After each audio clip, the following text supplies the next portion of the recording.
Hey, and welcome back to the number one podcast in the world, the Cellarcast, episode 129. You know, I haven't had too much to talk about the last couple episodes. I think they've been a little short. Did I even make clips for the last episode? I think I just forgot because there wasn't anything that I felt was like super clippable. But boy howdy, do we have a full plate. Because a lot of things thank God there was no questions last time. Because we got to get through the Game Awards, a couple different games that I played, and some schmovies. That's right. We got a mix of eyeball and hand stuff today. Do I don't even care to talk about my week. I've just been playing games that I'm going to talk about later on this podcast. Have I done anything else hobby related? I don't know. No, I don't think I have. I tried to do a little more work in Mugen, and I ran into an issue where the game, like the debug, you can boot up what you've got, like the current script and character that you're working on a little like debug version of Mugen in the software, the character making software, and ran into an issue where I tried to rebind the controls to something I'm more comfortable with, and it just doesn't register my inputs. So I had to go to the forum, the Mugen archive forum, to try and I was like, maybe has anyone else had this problem? Seems like no one has. I can't search the forums for some reason, because you need to be authorized to search the forums. I'm like, how do I get authorized? I also can't make a post or ask questions or reply to threads, because my account isn't verified. And I'm like, I made an account like forever ago in order to download the software, and I can't get into it. So what the hell? What gives? And I emailed them the verification code that the website sends me doesn't work. I emailed them. I'm like, hey, it's not working. They haven't gotten back to me. It's been like 2 weeks. So I'm just stuck up on that. Anyway, we're going to talk about the Gay Awards that happened, that I streamed. It was a great time. Good time. It's usually a lot of fun. We get to make fun of the industry's love of marketing and making games about guns and stuff like that. There's some interesting things that I noticed this Game Awards. So Kat said this was probably the most boring one, and I sort of have to agree. For me, it's a little different, because from my perspective, I'm doing a stream. We had a really nice viewership turnout. Thank you to everyone who showed up to the stream at all, even just for a bit. From my perspective, I'm watching things, and I'm also sort of an active participant, in the sense that I'm kind of trying to make it entertaining, and I'm trying to have fun. If I was just watching it for myself and I wasn't trying to stream it and be entertaining, I would probably have been pretty bored, with a couple standout little things, which I'll talk about. So first of all, there was I'll talk about Elphelt later. I'll talk about the new Guilty Gear character in a minute. Sega announced 5 games in a row. They teased that something big was coming, and to be honest, I thought that it was going to be a Virtua Fighter. I thought, because they had that, I guess, I don't know if you'd call it a remake, I suppose, of V.A 5 that came out. They remade it with the Yakuza engine, the Dragon engine, and it looked pretty good. And even though the online had a really bizarre server-based solution that did not work in the long term, apparently it did very well, and Sega internally was pretty pleased with the downloads that they got on PS4. It was console exclusive, and they apparently it did really well. So the expectation, Sega for the longest time has been a very narrow company. It's felt like they kind of haven't really known what to do ever since the mid 2000s ish. I feel like Sonic 06 is that's the point. That's the point where things started spiraling out of control for them. Not just because of the game itself, but because after that you start to see this oh fuck, what do we, Sonic's not working out. We can't make anything else. And they pretty much just made Sonic and like Yakuza games. They started slowly just paring down their output to like Sonic and Yakuza. And Yakuza wasn't even popular in the West or outside of Japan until Yakuza 0 a couple years ago. They were ready to pull the plug on even localizing it outside of Japan until that game. And now they've had a bit of a resurgence and a second win. They put out a couple, fairly well received Sonic games. I don't remember. I remember Forces being kind of middling, but Frontiers I heard was fine. Didn't look good to me. I think I shit talked it. I think I shit talked it on this podcast the way that I thought it looked. But it is apparently received pretty well, so good on them. They've been pumping out Like a Dragon, some lads every year. And it's like, well, this is like the two things that they do, and Sega has tons. They have a real mountain of original properties, which is, it's unfortunate that they've been neglecting. Every now and again, people look back through the Sega library and go, Sega's got a lot of cool stuff. So they just kind of, come on, show me the money. There we go. I got a webpage up here from just an IGN recap, the page where everything that got announced. Just like, it was not Virtua Fighter, interestingly, which kind of suggests to me, because I'm pretty sure one is coming. I think Sega is really interested in making a competitive game and kind of bringing Virtua Fighter back as having like, we've got a competitive online thing. And that makes me think that, one, maybe it's just not ready, or two, it's going to be its own, it's maybe part of some other initiative at Sega.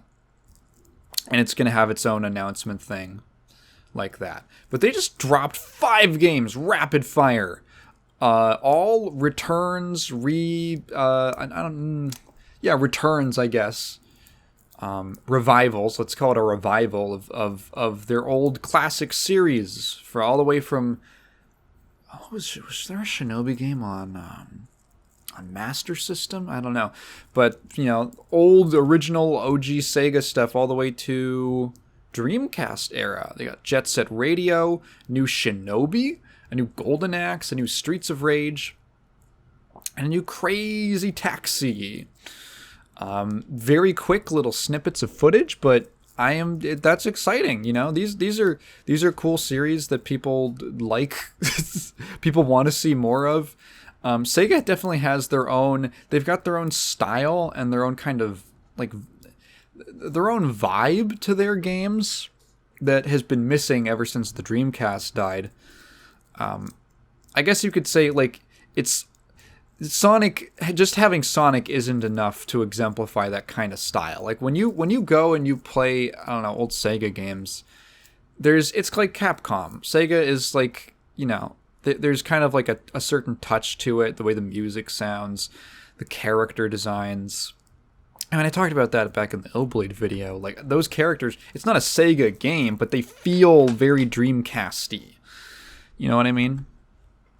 I couldn't imagine them being on, like, the PlayStation 1, or I guess PS2 around that time.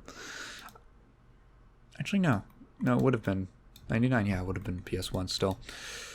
So that's cool. I'm looking forward to seeing more of that. Very quick, just kind of like, hey, it exists. Here's a second of footage. I was really caught off guard when I saw, like, Beat running around, and I was like, what's going on with Beat? That's him. What? Is this new? I thought it was like a re-release. I thought it was going to be like the Sega Classics, Sega Console Classics or something like that. I didn't expect them to actually be making new games, so they proved me wrong, I guess. Next thing, a new Blade game from Arcane. That was surprising. I saw the Arcane logo pop up, and I was thinking, Prey 2, Prey 2, Prey 2, Prey 2, Prey 2. And the trailer was a good trailer. I didn't know what it was. It's just a teaser. It's not really a trailer. It's just a teaser with a title drop. to tell you that it exists. And you don't know, you can't tell what it is until the title drop. I didn't know what it was until Blade himself gets up and he puts on the sunglasses and he takes out the sword, and he looked just enough like Blade that for the the second like it clicks, and I go, wait, is that Blade? And then it's Marvel's Blade. And that was surprising. I was not expecting that. I was not expecting a Blade game from Arcane, of all people. And then I put a second of thought to it, and I realized, actually, you know what? If they just did like Dishonored, but third person, because they said it's third person, Dishonored, but third person, and you have Blade vampire powers and sword skills, and there's stealthing and action, and very, classic Arcane, very intricate, detailed level design where you can approach things the way that you want to, and that could be really cool. I could see that working out well. I have faith. I have faith in them. It's funny they're making another vampire game after Redfall, but really it's more like, Arcane is phenomenal at putting together those kinds of games, these systems-focused games where you have all these different things, these tools, these enemy systems of behavior, these very well thought out level layouts, and it's like almost these big playgrounds in order where you get to solve things problems the way that you want. And I think that could be really cool. And hey, if it's attached to Blade, then more power to them. There was a game called So Sean Murray from Hello Games gets up and he's like, hey, I remember when like 10 years ago when I announced No Man's Sky, and I said it was going to be the biggest game ever, and it was going to have everything in the world, and it was going to suck your dick. Well, I learned my lesson, because this time I'm here to announce we're making a new game, and it's the entire planet Earth. I was like, oh, God, he did it again! They did it again! Oh, man. See, the thing about being 21 and soon to be 22 is that now I feel the passage of time. And realizing that I remember when No Man's Sky got announced, and I remember being at fucking scout camp in like summer 2014 and overhearing some really excited kids talking to like either a scoutmaster or a counselor or something about No Man's Sky, and how it was going to have a bajillion planets and you could do anything in it. And that was one of the first times that I remember hearing someone talk about a video game in, out in the wild, literally out in the wild, because we were in the woods. And then it came out, and I just thought about those kids, and that was probably a sobering experience for them. Anyway, so it's like this, from what it looks like, it seems like they took their whole procedural generation tech that they built for all the different planets in No Man's Sky, but then they're smushing it all together into just one planet that I guess is procedurally generated or something, and it's also multiplayer. Like it might be an MMO or something like that. I don't know how that's gonna work. I watched the gameplay trailer. Some people are gonna get excited about it. I think that it kind of seems like one of two things. A game from 10 years ago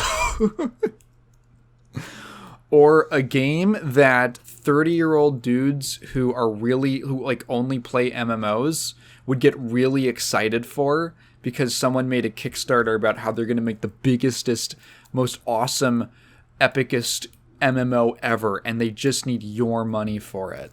For some reason, that crowd of people, those like 30-plus-year-old dudes who only play MMOs, they're like a like a whirlpool for scams. Is the scam or the guy the whirlpool? I don't know in that analogy, but it sounds kind of right. Yeah, it just seemed like kind of, well, there's a landscape. Like, I don't know, you just get a lot of shots of, it's just people exploring. I don't even think there was building. That, it's probably like proof of concept stuff. Like, really, this is probably like pre-alpha footage. You know, they're building houses. There might be combat, I don't know, because it's a video game, it has to have combat. It didn't sell me. It didn't sell me. You know, lots of shots of, whoa, look at these landscapes. Then you look at the landscapes and it's a lot of trees. And I'm thinking, oh, is there stuff in there to do? Or is it just like, ooh, look at this, there's a lot of trees. We had an interesting conversation, I think, about the popularity of open world games and why that is. What someone asked, like, what was the game that kicked off the craze? And my answer to that is that I don't think you can attribute it to any single game in particular. You sort of can. You can say, like, okay, you know, games like Morrowind, GTA 3, those were the games that really, like, made it, I think, that idea explode. Maybe there might be something else. But you could see the concept earlier in you know, other sorts of RPGs, stuff like Fallout, anything with a big explorable world. And the truth is that, yes, those games might have, like, exploded the concept, but in the way that I see it, they didn't invent it. That idea has been around since it was an inevitability that big open worlds were going to be a thing, because people have wanted big explorable open worlds and settings for decades. Like, since I mean, like, Christ, so many of the earliest video games, like, you know, mainframe experiments from the 60s, are just people trying to make Dungeons and Dragons again. It's just people trying to make D&D again. And what's D&D? It's a big world with rules that you can get lost in. And people have been trying to capture that more and more accurately, what they wanted Dungeons and Dragons to be in, like, a visible form that's not just in your imagination. I think, there was this great article. It's on Shmuplations, which you should totally check out. Yes, here it is. It's in my history. That's so nice. It popped up. Shmuplations.com is this wonderful, wonderful website full of, it's this gigantic archive of translated interviews with Japanese game designers, mainly Japanese game designers. And they've got this great piece. It's called What is Game Design? 3 Perspectives. And let's see. They interviewed Hideo Kojima, Satoshi Tajiri, and Koichi Nakamura. And which one was it? I want to say it was Nakamura. Yes, it was Nakamura, who was of Spike Chunsoft. Or sorry, just Chunsoft at the time. And what is yes, Dragon Quest, Shiren the Wanderer. Those are his main claims. And he says another approach to game design is to take a new piece of hardware and ask yourself, what is it capable of? How could I use it? It may be that new design insights come to you as a result of exploring those possibilities.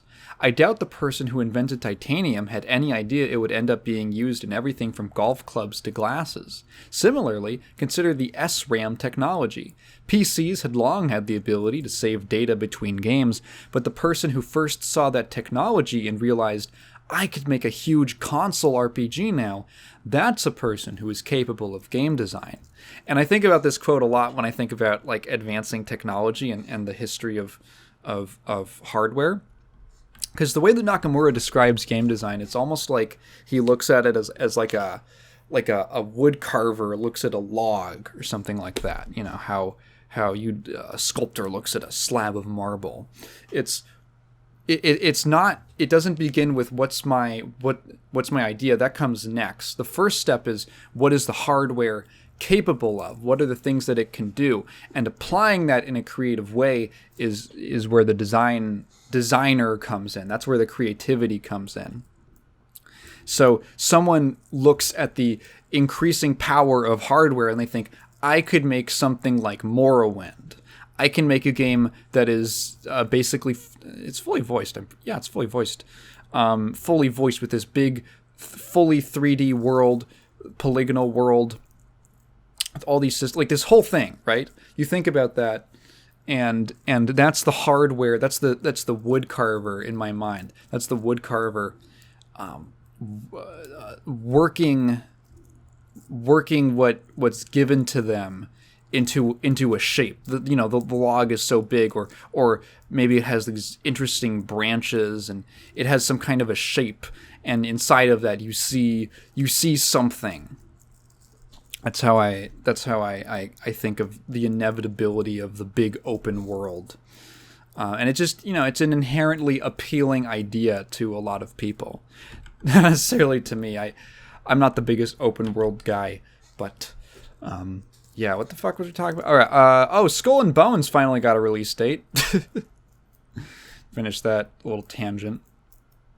Skull and Bones finally got a release date, and I'm obligated to bring it up because I always laugh. Well, it's kind of mean. It's mean for me. It's kind of like oh my god, this thing is still happening. It's not. I don't take glee in the fact that all these people are stuck working on a shitty, horrible project that's been mismanaged for 7 years, and the Singaporean government might cane them if it doesn't come out, drag them out into the street, beat them with a cane, which is a real thing that could happen. Probably wouldn't happen. They'd probably just get a big fine. But yes, it's gotten its sixth, I think, 6th or 7th release date. It is February 16th, 2024. For some reason, I remember that's also the date that Street Fighter V came out. Is that good news or bad news? Who knows? Weirdly enough, one of the first things they announced during the pre-show was a remake of Brothers: A Tale of Two Sons. Do you remember Brothers? I do. It was that kind of interesting little, what did you call it? I don't know, like a puzzle game where you control these two brothers with different skills, and it was pretty well received at the time. And I guess it's getting a remake. When did that game come out?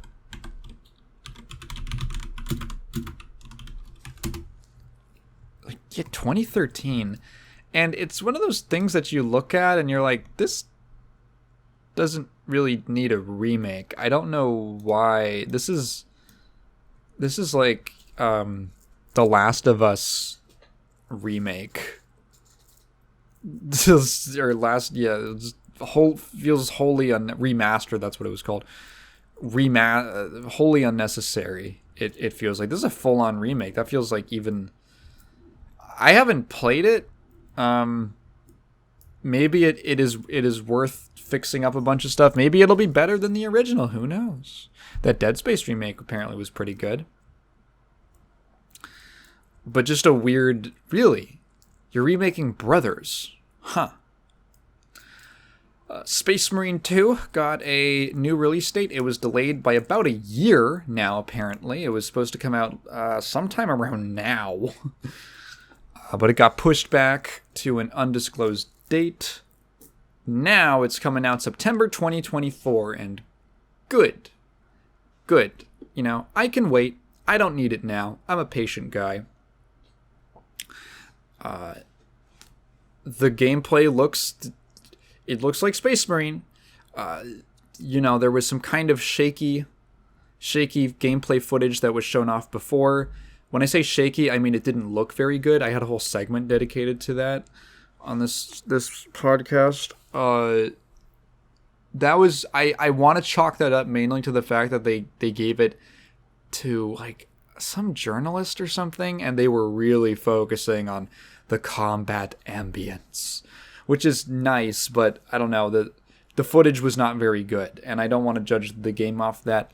I'm cautiously optimistic because I like the original quite a bit. I would love to go back to that style of game and walk around a 40K world shoot Tyranids. Be fun. Pony Island. Pony Island 2 announced. It looks like it's gonna be weird. It'll probably be cool, and some people won't like it because I'm assuming it's gonna have a major switch up at some point, like all of his games do. Random. I thought this was a Gundam game. I was like, is this a Gundam game or is it? It looks like Gundams. No, it's called Mecha Break. It's just a really cool looking mecha combat game. Like someone really wanted to make a cool Gundam game but couldn't get the license. It looks neat. Mecha games. I guess, are they back? Is Armored Core 6 going to be like the Doom 2016 of mecha games? And then finally, World of Goo 2. Hey, you guys remember World of Goo from 2008? I think that kind of fun, cute little puzzle game that was on PC and mobile. And I think Wii? It's getting a sequel. Like, Jesus, like over 10 years later? 15 years later? Almost, oh my god, yeah, if it was 2018. Wow, 15 years later. I'm pretty sure the math works out on that. Don't make fun of me. Don't make fun of me if it doesn't. I remember playing a demo for World of Goo in like 2009 on Steam when I was like a little kid because I didn't have any money to buy games, so I just played game demos. Wow. That was a real surprise. That was like, huh. World of Goo 2. Okay, cool. You know? Do I have anything else to talk about with the Game Awards? Okay, I guess that's a segue into Elphelt. So here's a funny thing about Elphelt, the new Guilty Gear Striv character. Apparently with Elphelt's inclusion, this is now the largest roster in a Guilty Gear game, which is weird because it almost like doesn't feel like it. Because there's a lot of characters, a lot of like fan favorites who aren't in it yet. But anyway, Elphelt is back from Exerd. So Elphelt got leaked like 6 days or something before the Game Awards, and I was like, they could be fake. There was like a couple blurry screenshots. Like, maybe it could be fake. And then there was some confirmation it's probably real, and I thought, okay, well, Elphelt, all right, you know. If it's not, then I'll be surprised. You know, I'll be pleasantly, well, maybe unpleasantly surprised. I don't know. I'm neutral on Elphelt. I'm slightly, I have to, so, I say neutral because, God, Elphelt is like the worst fucking character to fight in Exerd. Elphelt is so hard to fight in Exerd. God, I hate that matchup. She is one of the stronger, if not the strongest characters in that game. She's very good and has a lot of cheap, annoying bullshit to deal with. She's a very stressful character to play against. She reminds me a lot of Plus R Testament. Just like a screen pollution type character. Just throw a bunch of garbage on the screen that you have to deal with. But I know that if a character's coming back to Strive, I think, well, you can kind of bet, like, well, yeah, Elphelt would probably be changed around a little bit. She'll probably be streamlined or compressed like a lot of other characters are. Some things will probably get reworked. Johnny was largely intact. They changed how he works a little bit, but mainly, like, his main moves are there, but he just doesn't have coin anymore. They replaced it with the card, which is like a kind of similar thing that fits a little bit better into Strive's pace. So I'm like, okay, well, you know, my existing hatred of a character should not inform how they're gonna function in like a completely new game. And yep, Elphelt is totally different. Well, before that, I should say, I was like, well, you know, maybe I'll be surprised. Maybe it won't be her, and it was just a very, very convincing leak. Well, it turns out that I didn't even have to wait for that because if some rando on the internet wasn't going to leak it, none other than Katsuhiro Harada himself Will, the producer director of the Tekken series, Harada, Harada, he's like Schnitzel from Chowder. Harada. Just fucking tweeted that Elphelt is the new character with a link to the web page that was supposed to not be viewable yet on the Arxis website, showing her off. And it was like, how did you... First, I was really confused because I was like, why is Harada tweeting about this? I'm like, Strive is published in-house. That's not published by Bandai Namco. Dragon Ball FighterZ is published by Bamco, but Strive is published by Arxis themselves. It's developed and published, and then I looked it up, and I'm half right. Strive is published by Arxis in North America and Japan, but in Europe and Australia, it's Bamco. So I guess whenever they put out a new character or something, Harada as the fighting game representative for Bandai Namco just gives out a promo. I never noticed that before. I didn't realize he did that. And I guess he just fucked up and scheduled the tweet for AM instead of PM. And just kind of sent it out like several hours too early.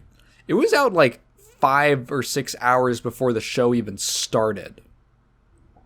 So I was like, well, it's Elphelt. All right. And I saw her design. And I was like, okay, I guess she's not like she was a battle bride initially. She was like, her theme was like Guns and Roses. So she was like marriage themed with this bouquet of roses and flowers. And then she pulled out a bunch of guns and grenades and bombs. And she's an FPS character. Literally. All the Valentine characters in Exerd were references to other genres. So, Elphelt was first-person shooters. Jacko was RTS games, and Ramathal was like Tekken. she's just a Mishima. She has electrics. Does she still have electrics in Strive? Let me look that up. I actually never noticed. I feel like she wouldn't. Would she need them? She had like the perfect DP inputs. Where the heck is Ram on Dust Loop? There she is. Dauro.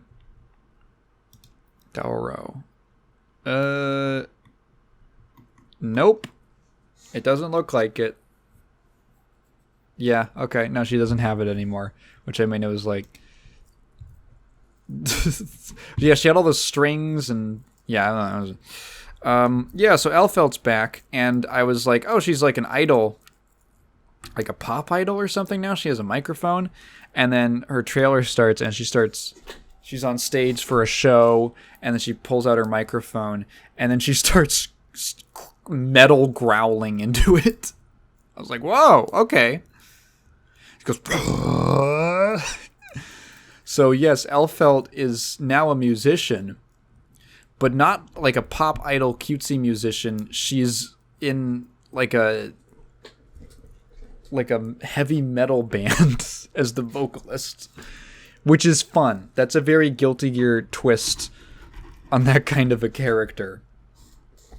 Still has a bunch of guns, but this time she's been reworked, and instead of having like these different stances, they basically took her shotgun stance from Exerd, and they kind of condensed it into a Rekka sequence. So it's still like really crazy hard to deal with mix, but it's like a singular Rekka sequence as opposed to the stance you go into that has all these rules and these different things that you can do while it. And now it's just like this Rekka with a couple different follow-ups, and there's like a logic to how you chain the follow-ups together, and there's like a high, low, and then like an ender thing, and you can reset it.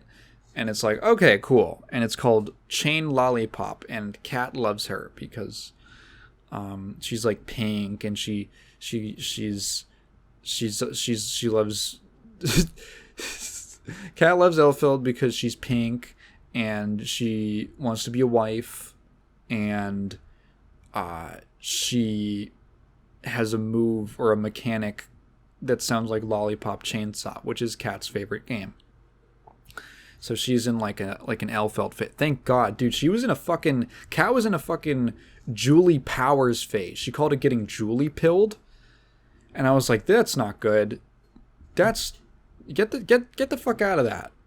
And she thank God for that Elphelt trailer, because that snapped her out. It's like when you like it's like what am I thinking of? It's like, pay attention to this over here. Like distracting a child with like a new toy. Yeah, so I actually own her now. Not Cat. I own Elphelt. And in fact, all the DLC, because my... I was holding off on buying them because, like, I don't have that much expendable income. And I really want to buy the season pass with Slayer in it because I know he's going to come back at some point. Like, it's got to happen. But I bought the 2 season passes with money that I got because I helped my brother write his college application essay answers. He's applying to a 4-year right now. And he asked me, he's like, hey, I have to write like some answers, like 350 word answers to these questions. And I don't know how to write. So you know what I mean? He can write. Like he can speak in English and stuff. But he's like, I'm not good at writing. I need you to write for me. So he banged that out in like 2 hours. And he paid me $43, the exact amount to buy the 2 season passes. Like literally the exact amount to the dollar. Because one of them was on sale. And I own all the characters now. And I tried out Elphelt. And she's pretty fun, you know? She, like, a lot of Strive characters are really fun to just kind of pick up and hit buttons with. She has a lot of like really fun, cool pressure sequences using like her Rekka and then like linking it with other moves and not doing the follow-ups is like cool and fun. And I don't know. I like her. She seems like a cool character and a lot of people are enjoying her right now. Yeah. Do I have anything else to say about Elphelt? Oh, I don't know. She just has like a fun theme. You know, I'm really into her song. Extras. It's got a great little gimmick, I guess. They got this vocalist from some like metal band called Molly, and her name is Molly, and she does the song does these cool. There's like really clean, nice sounding vocals, and then like these heavy like growling vocals, and then you think that I thought it was gonna be, oh, here's the chorus that's going to be like the nice sounding vocals, and then the verses are going to be the growling. But then they start like overlaying them on top of each other, and it sounds really cool, and it's her doing both parts, which is fun. I thought it was Naoki, who's like the thrash metal vocalist who does all the male vocals on the Guilty Gear ever since Exerd. But no, it's her doing both parts, which is cool. So she is Elphelt, I guess. She's Elphelt. She's the singing voice of Elphelt. Like in movie musicals when they get someone else to sing for the character. They do that more in like animated films, I think, I want to say. Anyway. Oh yeah, so that song has some weird... There's like a weird musical reference to All I Want for Christmas. It's the da da da da da da da da da da. It's just like the first bar of that. And I was like, what the fuck is that Mariah Carey reference? And it's because Elphelt's birthday is Christmas. Can you believe this bitch? By which I mean Daisuke, that he would write that in. And then like an Amazing Grace reference later on in the song, because like one of the lines in the chorus is Hallelujah, and it's like it's not like as blatant of a reference where it's literally doing the melody, but it's absolutely the chords. Da, da, da, da. Yeah, it's fun. She's cool. Makes me like Elphelt more, I suppose. I haven't played too much against her yet. Haven't really played against her too much because I've been playing other video games in the meantime in like the 2 days that she's been out because I want to talk about them on this podcast. Hey, what's the first one that we're going to talk about? I actually don't know. There's 3. I'll quickly mention Vampire Survivors because it has some cool news. So first of all, they're doing a big collaboration with Among Us, and they're adding like 8 characters or something, which, okay, cool. But also that just so happened to coincide, the announcement of that happened to coincide, well, it was probably intentional, with the actual release of another update, which is free, which added a bunch of content to the base game as well as the first DLC, Legends of the Moonspell, called Adventures. So Adventures are basically these, I guess they're like little storylines where you go through like 5 or so stages, and there's certain restrictions that are meant to kind of emulate, that are meant to like help tell the story, like, you know. So one of them, the one I've played through so far, is it's all about Poe, the old man with the garlic, and it's like his memories of I think it's supposed to be bringing together a bunch of the original, like the Vampire Survivors cast, and you're limited. At first, you only have him, and then you can collect the other characters, and it's like a separate progression thing. It's a separate progression thing where you have upgrades that are only. It's almost like, how do I say it? It's almost like, I'm getting distracted by a Discord notification. It's like like an instance. Does that make sense? Like an instanced version of the game, where you go into Adventures and all your gold and upgrades from the main game they don't apply. You start out with like 6,000 gold or something, and you can spend it on some upgrades. You can spend it on characters, and it's all sectioned off into its own experience. And each level is like a progression of the story with like, now they did this, and now he did this, and it's really cool. And apparently the main one that's sort of like a fun one. The main one that they added might be a little longer, I think. They said it should take like 30 minutes to beat each one. Oh, and they have unique. They all have unique conditions. Usually they have unique conditions for, clearing them. So you need to get to it's not just, you have to survive long enough. It's, you have to get to a certain location. You have to get a certain item. That kind of a thing. And that will unlock the next stage of the adventure, which is really cool. I'm really glad that the developers are, because I mean they totally exploded this whole genre, which I guess is now being called bullet heavens, which I think is kind of silly, but I don't mind it. Bullet heavens, and almost, I don't know, I feel like kind of getting showed up in a lot of ways, at least in the minds of a lot of people, where it's like, I kind of feel like, this game, a lot of people, Hollow Cure does it really well, and I think Hollow Cure is great. I'm always going to go to bat for Vampire Survivors, but Hollow Cure is great. And it's like, it almost, for a second, I'm glad that they're not like resting on their laurels, and they're actually trying to develop the game out in an interesting way that feels innovative. I don't know if any other game has done something like that, but for this, it's cool. They're trying to do stuff that isn't just, here's more characters, here's more stages, here's more items.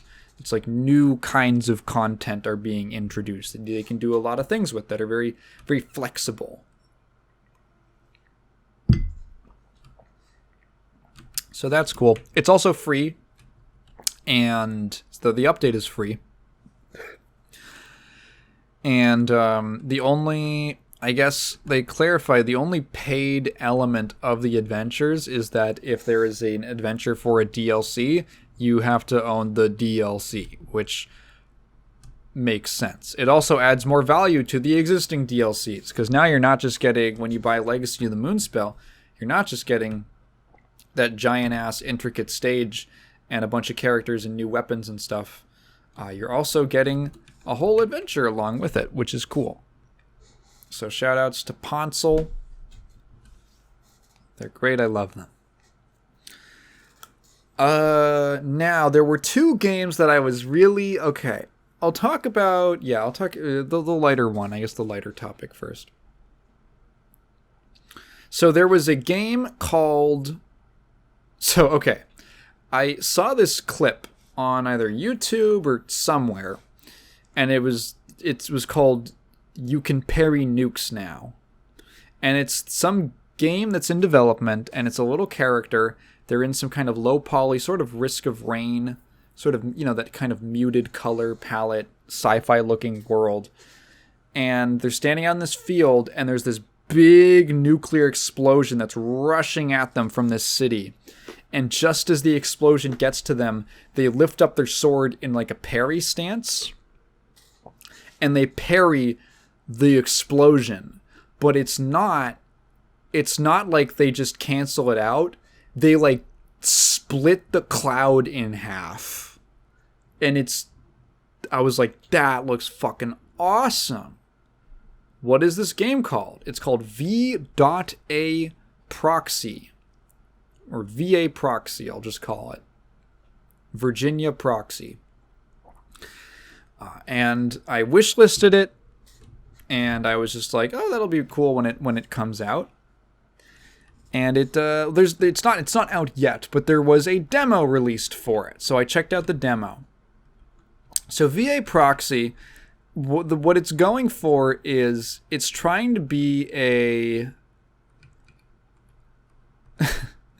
it's Dark Souls plus Devil May Cry. That's the idea. And that's going to get a lot of people's ears perking up at those two names together, and I'm a little surprised something like that hasn't really been done yet. The idea is, it's a really stylish action combat system mixed with this sort of, I'm not really sure because it's a limited world at the moment, but kind of like sort of open world progression of a Souls game with areas that kind of like goes, I don't know, not enough of the world is available to really tell. Maybe it's a little more Elden Ring than Dark Souls at this point.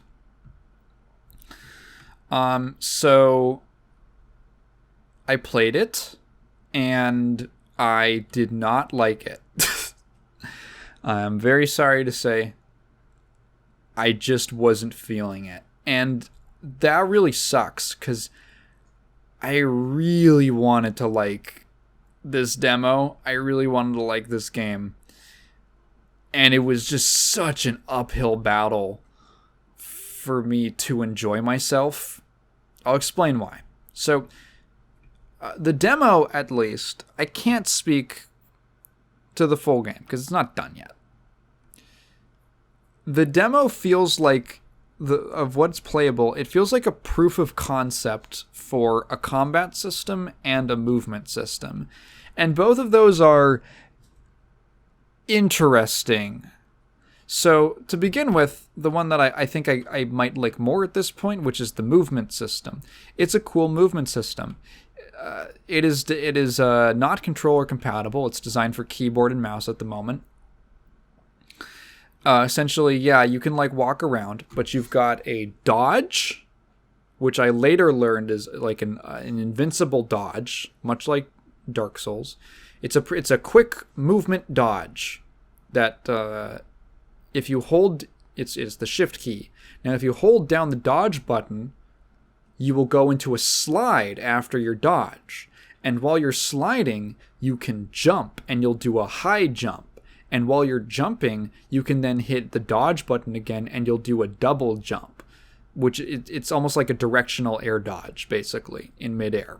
And then after you have jumped, you can then hover with your little drone buddy, because it's also near Automata and you have a little drone buddy. And it took a little bit of getting used to. Things didn't immediately work in the way that I wanted them to, in terms of getting it was mainly that you have to fully let go of certain buttons. So I would hold down the shift button and then press the space bar to jump, and it would not accept it. You have to kind of let go of the dodge button for a second before you can press space to do your high jump out of your slide, which made it feel a little bit stiff at first, but once I got used to it, it was fine. You can also chain your slide into just another dodge roll, which can then go into a slide again, and you can move around very quickly if you need to.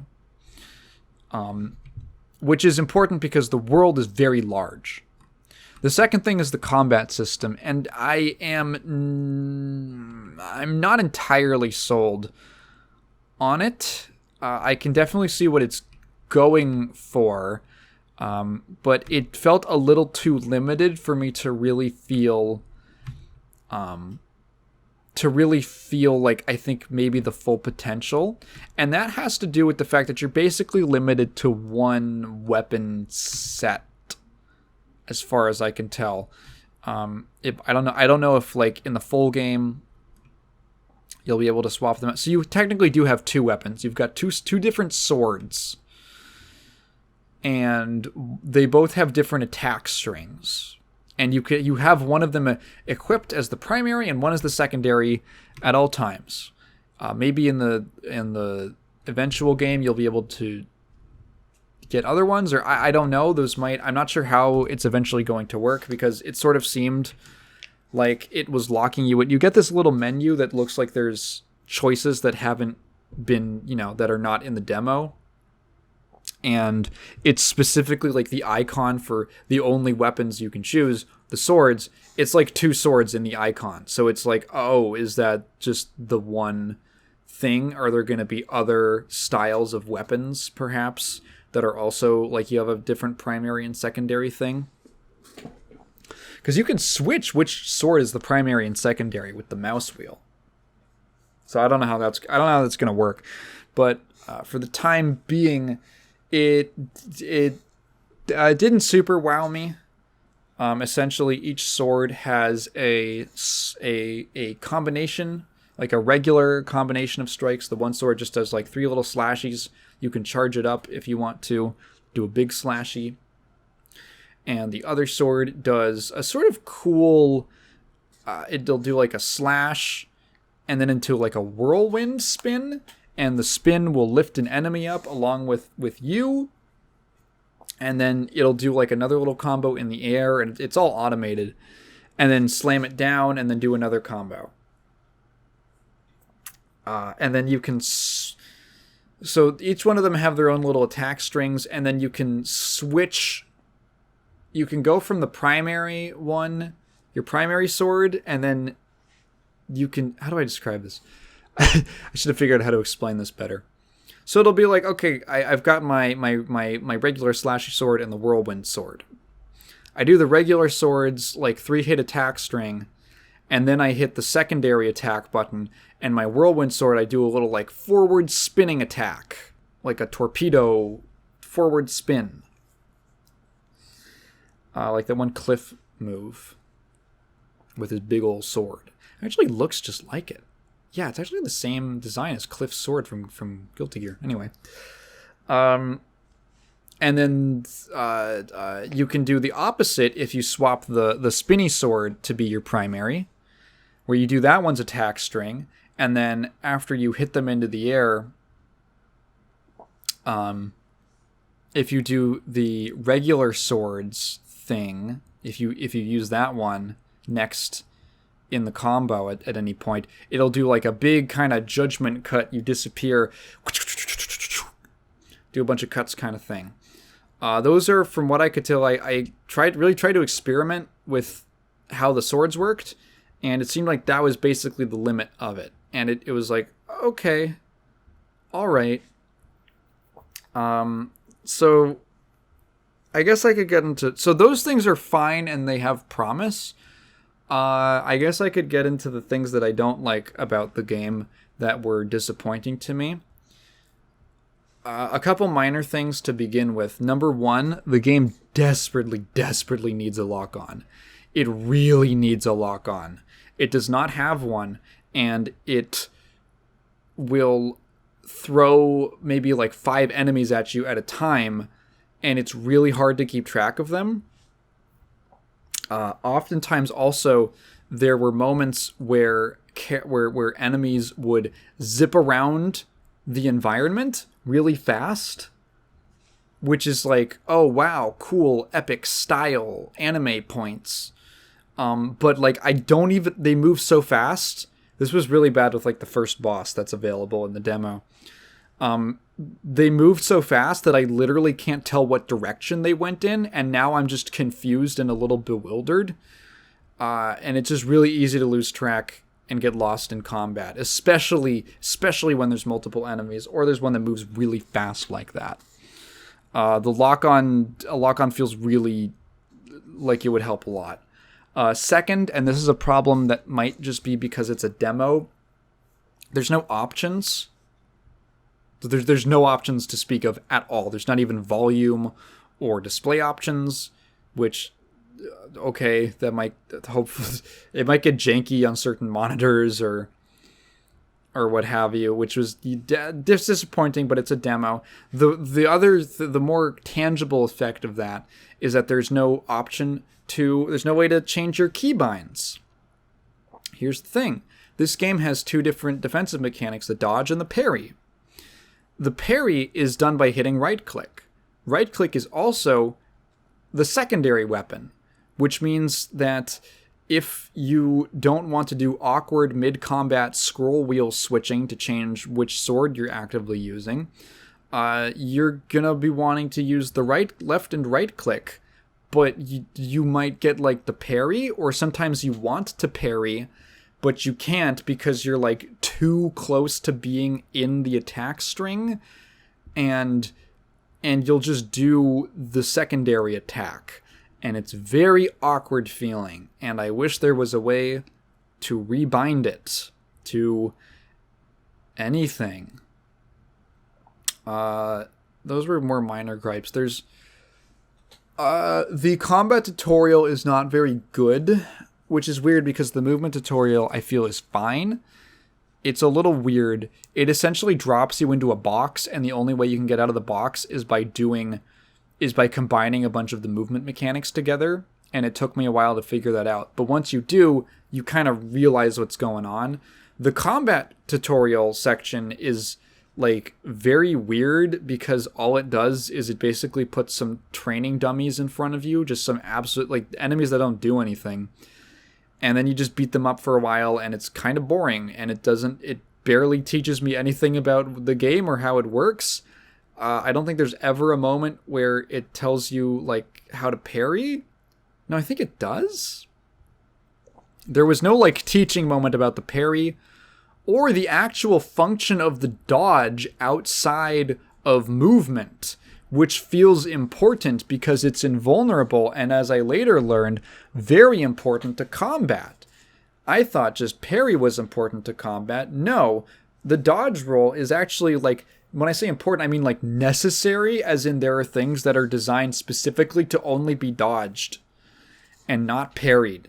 And the game did not make that clear, and it led to a lot of confusion and frustration and annoyance in my experience. So, the biggest problem with the game so far is that the world is like, it's really interesting looking. It has a great style. It very much reminds me of Risk of Rain. Risk of Rain 2, specifically, I mean. You'll see some landmark off in the distance. You're like, that looks cool. What's that? You'll go, sprint over there over the course of a minute or two, and then you get there, and it's nothing. The world is giant and cool looking, and it's full of just nothing. Like, an extremely the world is hollow and very shallow, and there's little to no way to actually interact with it or for it to interact with you. The most you'll get is there's an enemy there. The game does have an inventory system, and you can get items, I guess. But did I get any during my time playing? No, I don't think I did. But I was able to pull up the inventory screen, and I did have things that the game starts you with. But like I would go somewhere. I should mention this game has basically the bonfire system. Think of it, it's literally bonfires from Dark Souls, right? Your save points, your heal spots. And so I'd go somewhere. I'd be like, oh, what's that? I wonder what's over there. I get over there. There's an enemy. I beat it. Nothing. Well, that's done. Did that open something up? Did that lead me in a direction with something else interesting? Sort of, sometimes. What was that other interesting thing that's beyond that enemy that was kind of the game might be directing me towards? Another enemy to fight. Okay. And what's beyond that? Nothing, really. Something vaguely interesting looking sci-fi stuff. Okay. Alright. I guess I'll go a different direction. There's a castle over there. Let me run over there. And it's a cool moment, because there's something on the top of the castle, on the top of this tower, that's shooting at you. They're shooting these big lasers at you, and you can see these laser ball orbs, projectiles, and they're basically sniping at you from all the way up on this tower, and you can see how to get up to it. And you're running across this field as enemies pop up around you. I'm ignoring them because it's just too stressful to fight them. I get up there. There's this big enemy with like a sword and everything. And I get up to the tower and I fight it, and then I beat it, and nothing happens. And absolutely nothing happens. The game has a severe lack of both. So first of all, it has basically zero, from what I played that was available in the demo that I could figure, basically no extrinsic motivation to do anything, besides this is the main objective. I beelined the main objective, and then I finished the demo, and I was like, was that it? And then I went back in, and no, there's a bunch of other shit in the world. It's just side content. I say content very loosely, because it really has no meaning or purpose. It's just an enemy is over there. You can go fight it if you want to in the kind of neat combat system. Which means that for me, all of the it lacks extrinsic motivations in the sense that you don't really get anything for doing the only thing that I seem to be able to do in this game, which is run around and fight things. And any intrinsic motivation I have to do those things is very much dulled because the world is so hollow. And there's just nothing really interesting to do in it. And the combat system wasn't deep enough, or at least wasn't challenged enough. It didn't challenge me enough to really make me feel like I wanted to get better at it. The fights could be I might die 2 or 3 times to some of the harder, like that big guy with the sword who shoots the orbs. But then you just kind of learn to run around and use your drone to fire at it, and then you sort of wait it out and just kind of be if you're a little patient and you make liberal use of the dodge button and occasionally parry to regain your health, because that's what parrying does. It regains your health as well. I don't know. It got kind of boring fast for me. Yeah. So what else is there to do? Well, the main storyline, which there's like a couple, very short. It took me two like maybe an hour and a half, less than an hour and a half, to finish, to beat the two bosses that are available. The both bosses are like back to back, by the way.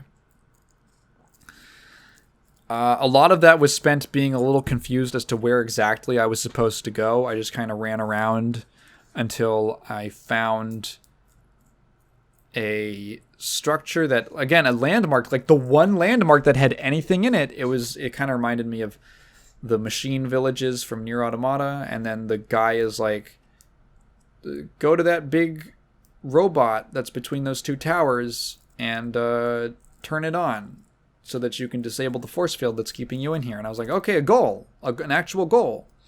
So I go do that, and then this guy who's like me shows up and like shoots the giant robot down with a big fuck off laser or something. And then I go over and fight him. And this fight drove me up the fucking wall. So let me explain to you my experience with the fight of the first boss in V.A Proxy. So it's kind of like it's like Nero, or not Nero, Virgil, like, and whatever, like, rival type character. That's what it seems like. This is like also he literally has the Virgil's judgment cut move. So this entire game up to this point, I basically had to figure out how the combat works myself. And when you're fighting regular enemies, it does feel pretty good, because like they do an attack, they have a little circle that kind of like radiates out from their attack, and that tells you that you can parry it, and then you can parry, or that tells you like the timing to parry it, and then you parry the move, and they get flung back and stunned, and if you were damaged, it restores a hit, and then you can only take 3 fucking hits in this game. You die way too fast, which is another problem, and there's almost no feedback when you get hit. And then you go in, you stun them, and then it usually does damage to, like, parrying does damage to enemies. So it kind of felt like my natural way of learning the game's combat. It felt like I was figuring out, parrying's a really important part of the game, and it's gonna be very central to me getting opportunities to attack. Because there's an enemy who will do like a tornado spin move with its arms, a robot. His arms spin around really fast, and you can't touch him. But you can parry him, and then he's stunned, and now you can hit him. And that's what it feels. There's these flying guys, and you can kind of shoot them with your drone, but it's really slow to kill them. But they'll fly in, and if you parry them, it'll like instantly kill them because of the reflection damage. And to its credit, it feels good. There's a nice hit stop when it happens. There's a pop. There's a big sound effect, a big effect. It feels good, and that's kind of how I felt like I was being taught to use the combat system. Then I get up to this first boss, this Virgil, and I feel like I'm losing my mind because nothing that I'm trying is working against him. He's incredibly fast. His attacks have basically zero. They have no tells on them at all. They'll have practically unreactable tells, if they even exist, for some of his moves. He has a bunch of different attacks. He can kill you. He literally just has like a 3-hit string that will kill you from full health, because you can only take 3 hits. And so I'm trying to parry his shit, and I think he has 1 parryable attack. That's what I had to look. I was like, am I losing my goddamn mind? I was on this boss for like 20 minutes because I felt like I was trying to do the game's combat, and it just threw out the rules that I had learned up to that point. So I'm trying to fight this guy. I keep dying, eventually I figure out the only strategy that could work for me, which this was after I was already very annoyed, which was to run around in a circle. So he goes into this point after one of his attacks where he'll always like try to chase you down to do like a 3-hit combo. He will never deviate from that pattern. So from that behavior. So he will just run after you trying to get in range to do this move forever. And I ran in a circle for 2 minutes shooting him with my drone. I literally just ran in a circle with him following me, and I shot him with my drone for 2 minutes straight until his health was whittled down, and I won the fight. And I was like, wow, amazing gameplay. Because I was kind of not having a good time at that point. And then there's a second boss fight, which I think is way better. It's way better. I kind of wish dodging is necessary because there's completely unblockable attacks in it. But those completely unblockable attacks kind of seem like they would be completely unblockable. Because it's like a gigantic attack that you would literally have no way to avoid. And seemingly can't be parried. Well, as soon as I found out that there were things that can't be parried, I was like, okay, I guess that's a thing now. Yeah, it was fine. It was a shame, and then the game was over. It was a shame because... Excuse me. You know, I went on Twitter, and because that's the only place that I could get information about the game. I couldn't find anything on Reddit. I couldn't find any videos yet. Because it's just a demo for a relatively niche indie game. And I went on Twitter, which is the only place that I could find anyone sharing any information about it. Which is how I found out that guy's attacks are unparryable. And everyone seemed to be having a great time with the game. And talking it up like it was the fucking most amazing thing they'd ever played. And I was having a very negative experience with it, and I was very annoyed and frustrated, and I felt like it didn't teach me properly how it wanted to be played, and it felt really shallow, which was the disappointing part. It wasn't just like, oh, the tutorials aren't very good, or the first boss is designed in this kind of baffling way, because parrying, or I guess parrying isn't actually that important. I don't know. Parrying feels important. It feels like an important part of the combat system, but I guess it's not. And it's more dodging. The biggest problem above all that was just that it just wasn't very interesting. I was really, really trying to have a good time. I was trying. And like I said, you know, it reminded me a lot of my experience with BattleBit Remastered, which is, if I have to try this hard to enjoy a game, it's probably not for me, which is the nicest way to put it. Maybe the full game will be better, and it will be more complete and have actual things to do in it that aren't just like the bare bones mechanics of the game. But as it stands, I kind of felt it feels like a lot of flash with very little substance. And you can go, it's a free demo. You can go try it out for yourself right now, and maybe you will completely disagree with me, and that stuff will carry the experience for you as much or all the way to the end.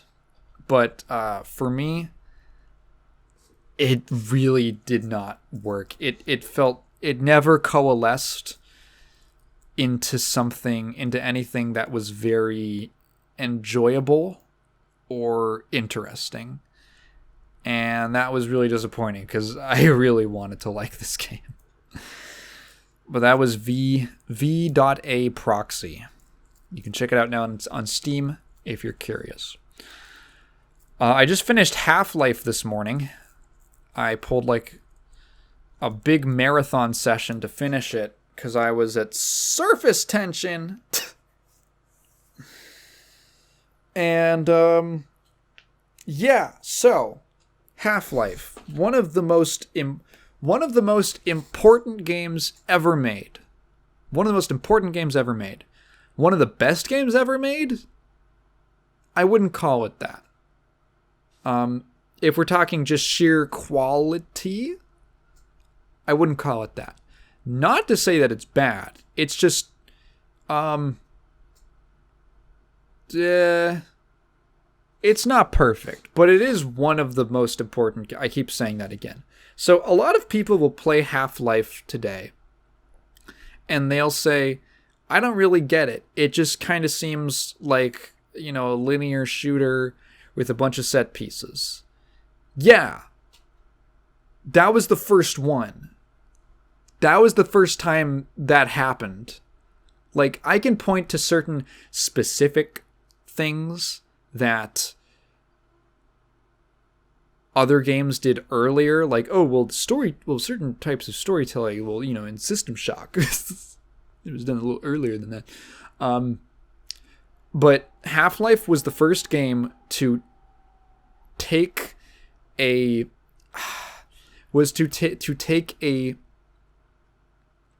story that felt like, I want to avoid using movie comparisons. I want to avoid saying like a blockbuster story. But that's kind of the best way that I can put it. It's like, it's letting you do it in a way that only a video game could. And in 1998, it was pretty mind-blowing that a game could do stuff like that. It's so influential that nowadays it's like, it's like a whole genre based practically of like Half-Life pioneered so many methods of scripted sequences and little environmental storytelling bits and things. And it's honestly, when you look at stuff that was coming out, it's really impressive. Is it the best shooter? It's good. It's very good. It's usually good to above average until you hit like the halfway mark. And it's supported by the fact that it's presented in such a compelling way. So the opening sequence, everyone knows what Half-Life's about, but the opening sequence, Gordon Freeman goes to work at Black Mesa. They're doing some weird experiments with a teleporter or something. There's an accident, and genuinely, the scene of the Cascade Resonance event is, to this day, I think very impressive. I can only imagine what it was like in 1998 when nothing like that had ever been done before. It's full spoilers for this game, by the way. If you haven't played it, you should. You should go play it. It's got a remaster on Steam. Very good.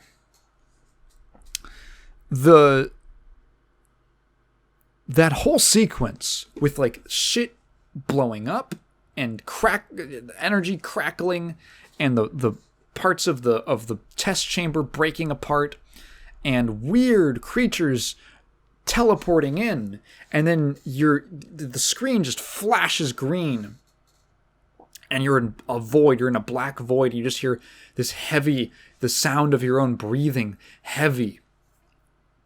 And then flash, you're back in the test chamber.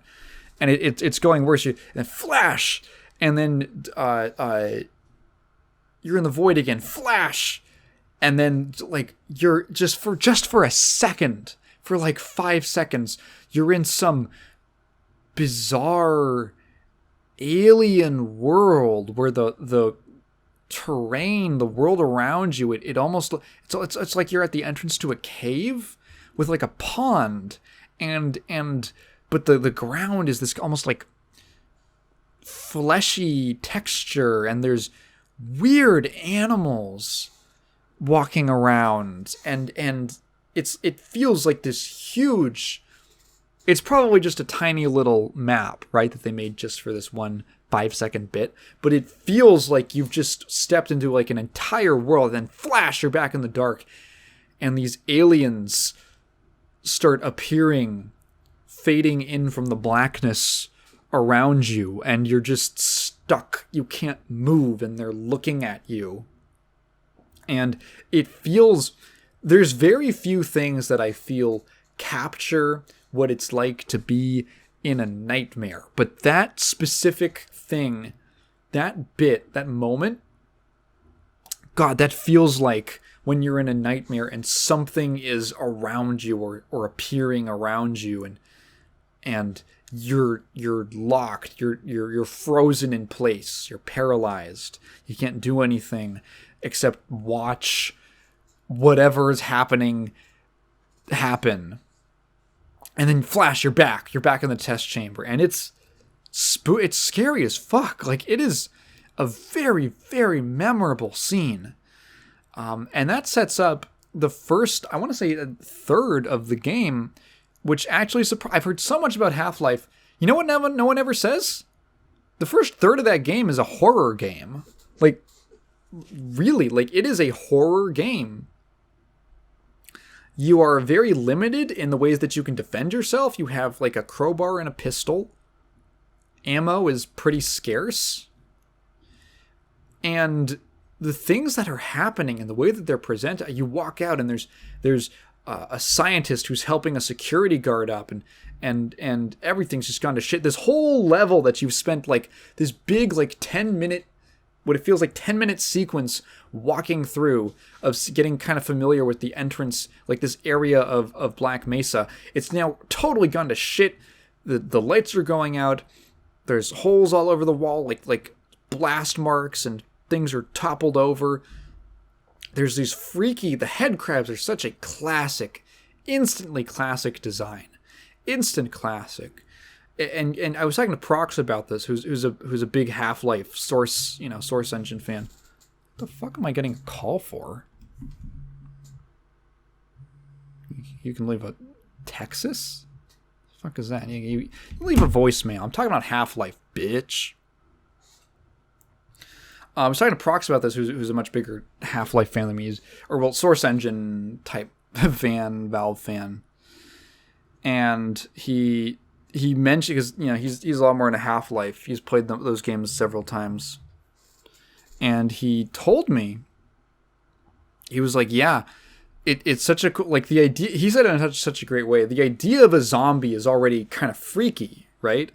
But then you take it and it isn't just a virus or something. It's this parasite, this parasitic animal that claws to your face, face hugger style. It's like an homage, a clear homage to, like, Aliens, but in such an interesting new kind of way, where it doesn't even, it doesn't feel like, a lot of homages are just like, oh, they're doing Aliens. This is like, oh, it's doing something cool with the idea of the face hugger. And it's so cool that it stands on its own. The fact that it latches onto their face and it doesn't just control them. Their body starts mutating and turning into this weird fleshy creature. Their clothes are all ripped up, and they have these long, thin, like, gaunt claws. There's oh my god, there's this moment where you're walking through the offices, or you're walking through the halls, and you look over into one of the offices, and everything's just going to shit. Scientists are running around, and you look over, and in one of the rooms, you can look through the window, and there's a scientist at his desk with a head crab on him, and he's sitting, his back is to you, and he's just twitching. He's just twitching and kind of, like, shaking in his chair ever so slightly, and you can see in such a very unnatural way. And the only light in the room is coming from his monitor that's just flickering on and off. And it's like, it's a horror shot. It's a great visual. So much darkness, so much, like, turning on and off the lights. You bust open a vent to climb into, but then like a head crab jumps out, and you're fuck. I genuinely got jump scared by some of those things. And it's so compelling. It's so... Other games had done things that were kind of similar. There were set pieces, there were scripted things, but Half-Life weaves all of these elements together in a way that feels so organic, and it doesn't feel so it doesn't feel scripted. It feels, until maybe like later on in the game, but for like quite a while, it feels like things just kind of happen. Enemies just teleport in without a very obvious, like, that's clear. If I step over here, then, an enemy's going to teleport in or something. Something's going to happen. Like, when you play enough games, you start to see the seams. And with Half-Life, it's really hard to see those seams for quite a while. You get a little more familiar with the game, and then it becomes a little bit more apparent. But yeah, organic is how I would describe it. It's so it just rolls. It just rolls as you play through it. It's a straightforward shot, linear but with a clear purpose and a vision. And I love Civi11 and the YouTuber. And he made a Half-Life video forever ago, and I've never finished it because I wanted to play the game first. So I finally just ended up I watched it. It's like an hour long, and it's funny. I kind of he sort of reinforced reactions that it's not just me.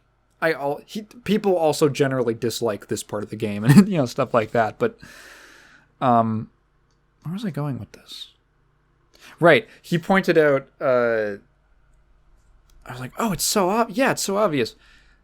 The game is on a track because Gordon Freeman is kind of being put on a track. I'm not talking about the literal times where you're on a track, you're on a rail.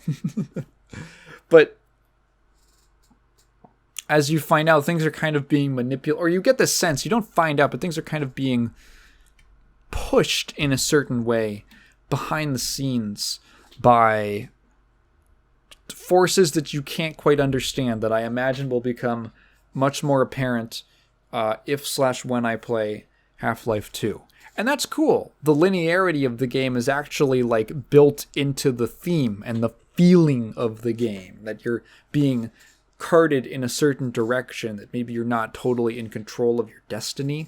You're just a part, almost a puppet, an unknowing tool of someone or something else. And yeah, I don't know. It's a very solid experience. I guess to talk about the gunplay, the gunplay is fine for the most part. At some time, it varies by weapon. So the shotgun, for instance, is fine. It's a fine shotgun.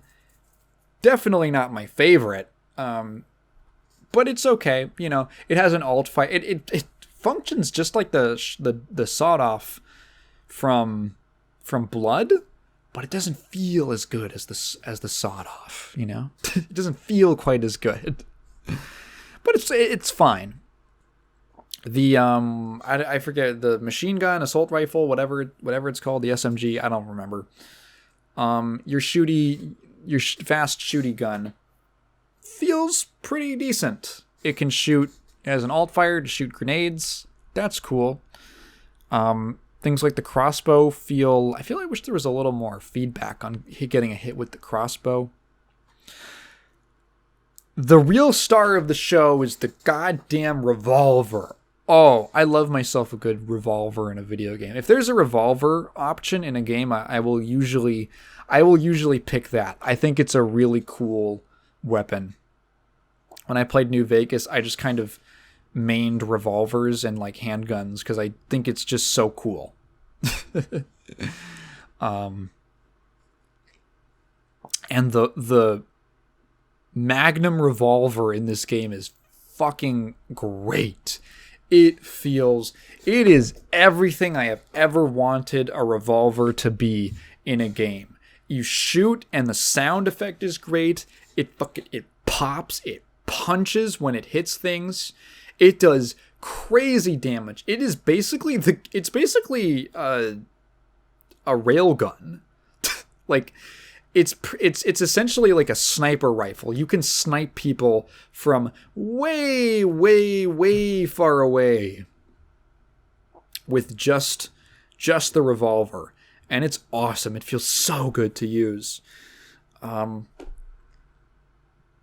See, there's a couple of... The grenades are fun. They're very bouncy. The physics sometimes don't work in ways that I'm expecting them to.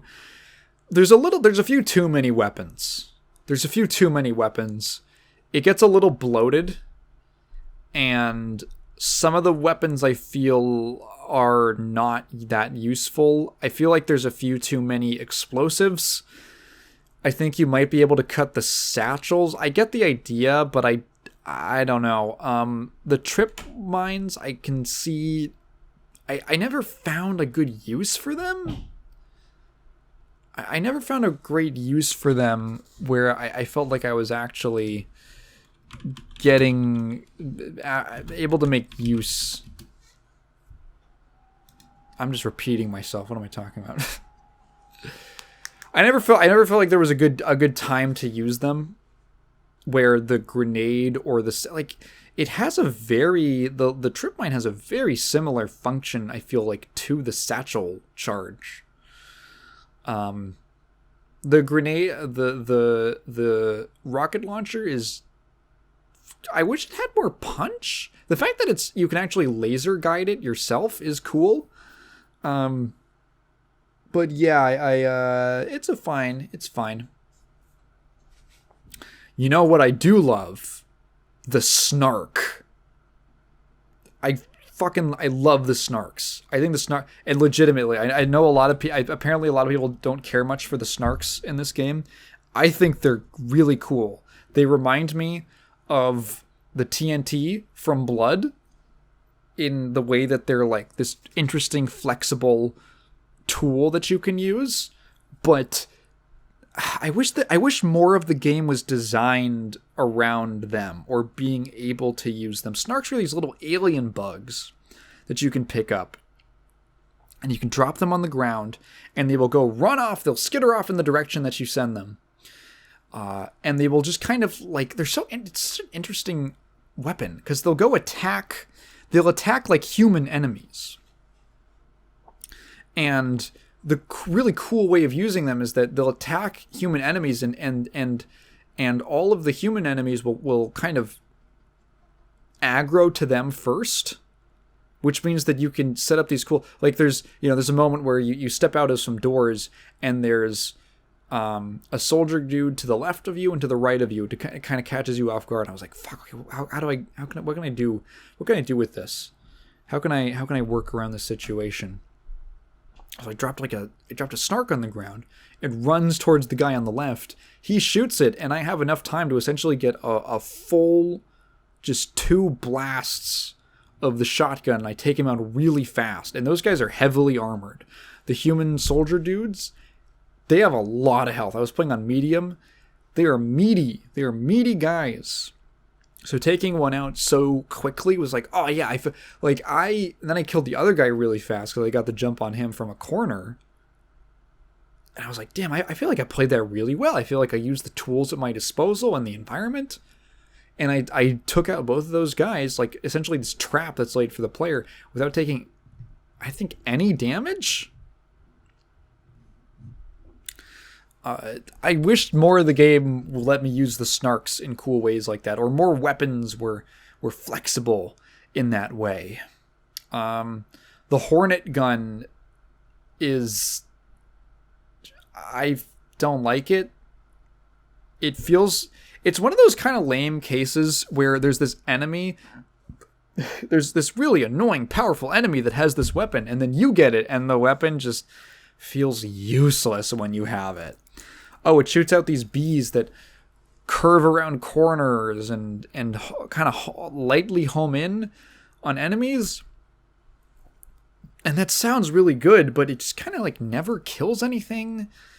and it feels so random, and it's like you have such limited ammo for it. It can only hold like 8 shots. And it's like, I don't get it. I don't get why this is here. And then there's like some energy weapons that are cool, and you know, they shoot hard. They shoot big.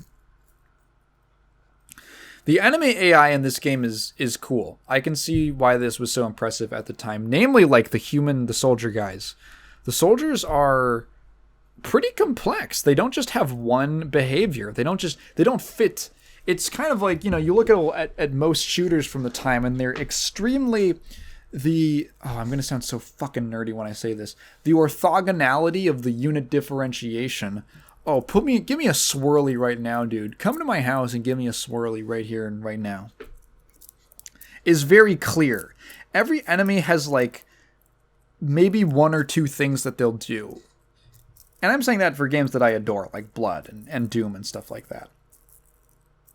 1 or 2 or maybe like 3. Oh, they also have a melee hit that they can do if you're close up. The soldier dudes in Half-Life have this very complex... It feels like you're fighting against a tactical squad. You know, sure, that maybe in more recent years, there's been improvements on enemy AI, but they'll move around, they'll use cover, they'll duck behind stuff, they'll pop out to shoot you. If you don't move from behind cover for long enough, they'll toss a grenade to kind of like force you to move out of the way and maybe out into the open. They'll kind of slightly coordinate with each other. They aren't just these kind of mindless run at you guys. They're like an actual challenging enemy to fight. They have so much goddamn health. They have so much health. And like, yeah, that's for the time, that's really impressive. Feels like you're fighting a military. Other enemy. I guess that's on the topic of the enemies.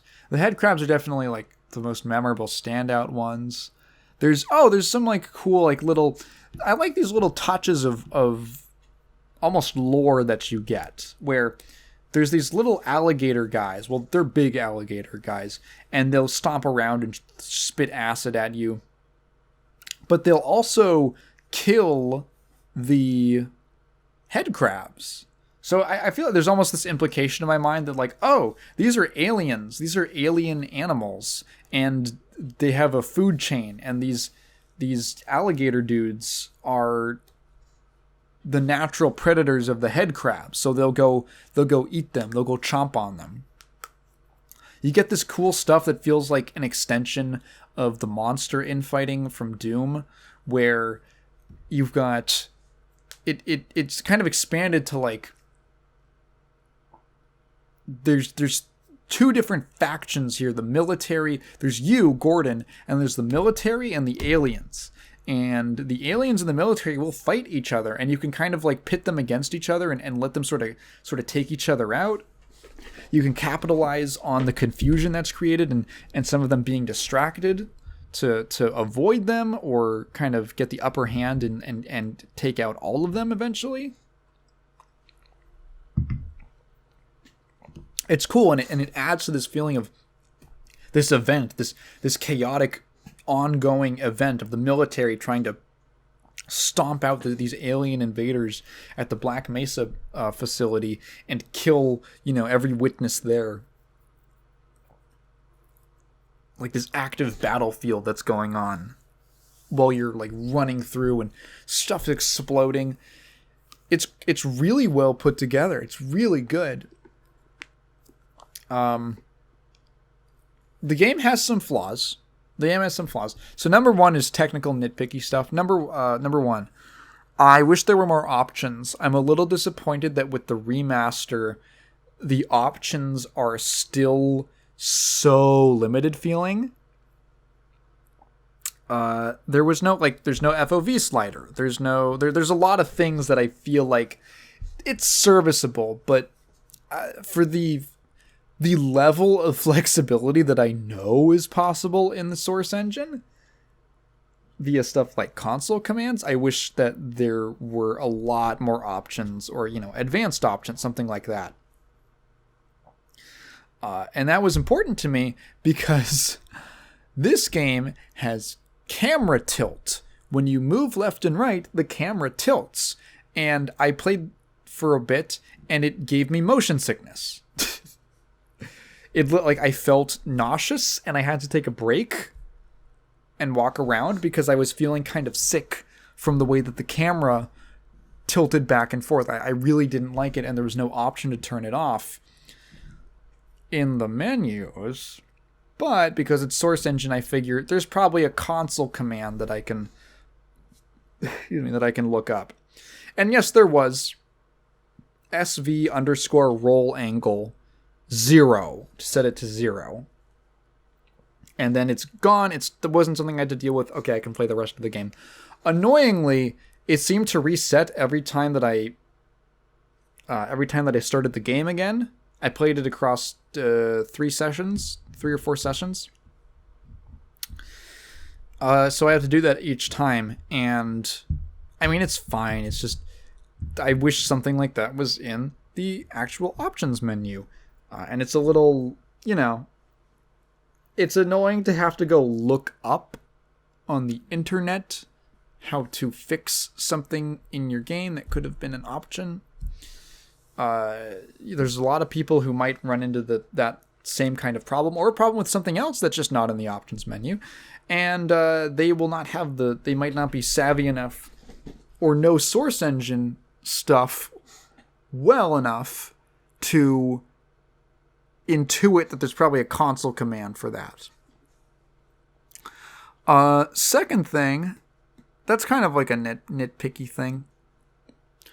So the game does start to fall off right around, like, after surface tension. Surface tension is... Which, it's, I want to say it's chapter 12 of 18-ish? Plot. Yeah, Half-Life storyline. Yes, 12 of 8. Yes, literally 12 of 18. Right, nice. So, surface tension is like a legendary... it's a legendary level. Because it is fucking long. It is a gauntlet. It is easily the longest level in the game. It is just a non-stop barrage of action set pieces and sequences, and you are constantly being hounded by this fucking helicopter. And it just keeps going and going and going, and as soon as you think it's over, you're like, it's gotta be done soon. It keeps going. It feels like a climactic point. And the game after that, it's not quite as strong. You have like 2 chapters that are still on Earth before you get to Zen, and then the game really starts falling off. But I don't think surface tension is bad. That's not to say it's bad.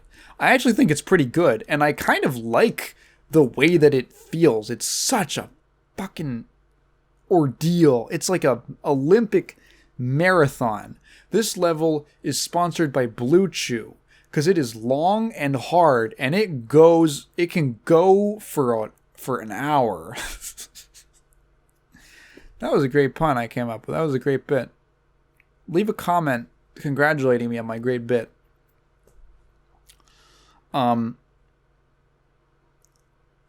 And by the end of it, it's like, damn, I have done so much. You go through a lot.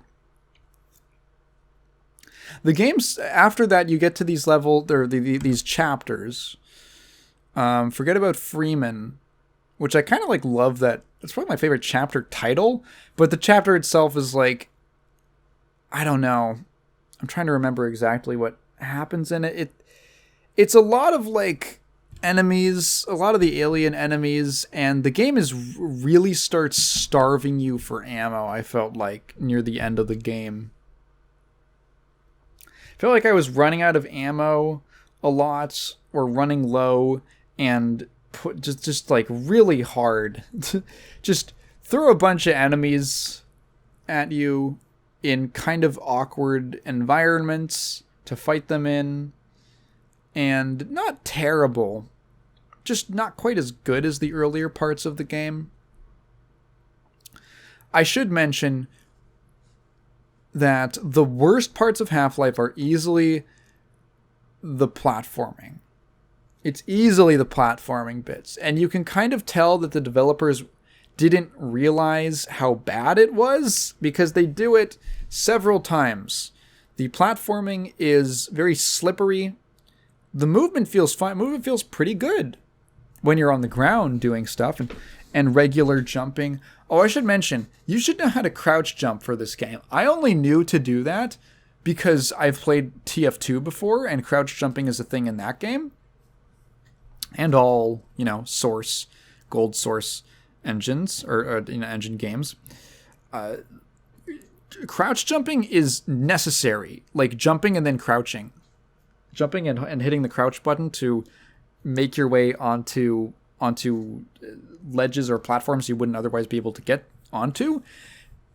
Built into the game. It assumes you know how to do it. I skipped the training course and just jumped straight into the game. And thank God I knew how to do that, because wow, I would have been like, you would never think to jump and hit the crouch button. It's so unintuitive. But anyway, the platforming. So you move really fast. If you hold shift, you run by default. If you hold shift, you start walking a lot slower. But in order to do platforming, you kind of, you want to be controlling you need the speed, you need the velocity, so that when you jump, you can actually, make the jump. But once you land, it feels kind of like you're on ice. And it leads to some very imprecise feeling platforming. It doesn't feel great. Quick save a lot when you're doing it. And you'll be happy to know that the last 4 chapters of the game are like all platforming. That's right, baby. When you get to fucking Zen, the alien dimension, for 4 chapters. And the game really, it feels extremely undercooked. It feels almost like an alpha. You've lots of slow platforming on these slowly rotating platforms. You gotta wait for them to come around. It's a lot of fucking waiting. It's a lot of waiting. And the stuff that you're actually doing isn't that interesting. A lot of the great set pieces don't exist. Like, there aren't really any great set piece moments in those levels. I just kind of remember the annoying stuff. There's a boss. There's an extremely underwhelming boss, a spider with a big old belly that you shoot at until it dies, and then there's that. Nothing really memorable besides stuff like that. And then fucking Interloper. Okay, I watched that Civi video, and he complains about Interloper, and I'm like, okay, I'm not the only one who thinks this level sucks ass. Interloper just goes on. The penultimate level of the game just goes fucking on. It's not as long as Surface Tension, but it feels so long. It's just like this constant, just like, more shit and more shit and more shit and more shit. And instead of being these interesting, challenging segments, it kind of feels like, how do we make the game more difficult? Just throw more enemies and make it more awkward and starve the player of ammo. And healing is limited. You have to stand in these pools or these little chambers to heal up, and it fucking ticks up 1 health point at a time. like per se. It's so goddamn slow. And it's just a real drag. A lot of just annoying little level design things. These fucking platforms that when you jump on them, they're like elevators and they go up, but they spin as they go up. And there's hit scan enemies. These they're called Rodents, the alien dudes who shoot the lightning, and they are perched around this giant area, this giant room. You're going up. You can't. Your view is the way that it works. As the platform is spinning, you're also rotating yourself. So in order to keep them in view, and but because of the way that the physics makes your body turn, it forces your body to turn. The camera moves super jerky. If you're rotating to the right, you're trying to look to the left to keep these fucking hit scan enemies in view, so you can maybe shoot one because there's no other angle to shoot them from. That's like lower down and not on these godforsaken platforms, elevators. It's like you're moving. It's trying to rotate you one direction, trying to turn the other way, and it's just jerky. Oh, stuttery mess. It's a blur. You can't see anything. And then you get blasted by 3 Vortigons who have all been charging. Oh, stupid ass hit scan attack. Oh, what a terrible level. And then the final boss is fine. It's a little confusing how you beat it. It's got these crystals you gotta explode, and then it sometimes teleports you to a different room where you kill like an arbitrary number of enemies and then go back up. And I hate those floating guys who shoot the orbs at you, and then you shoot the big baby until it's dead, and till you can shoot its brain, and then you shoot the brain, which is like a big glowing sun, and then it's dead, and then you get a neat final cutscene. It's unfortunately a weak ending to a pretty good game. It's so funny because Civi makes this exact same point in his video. I was thinking about it while I was playing it before I even watched it.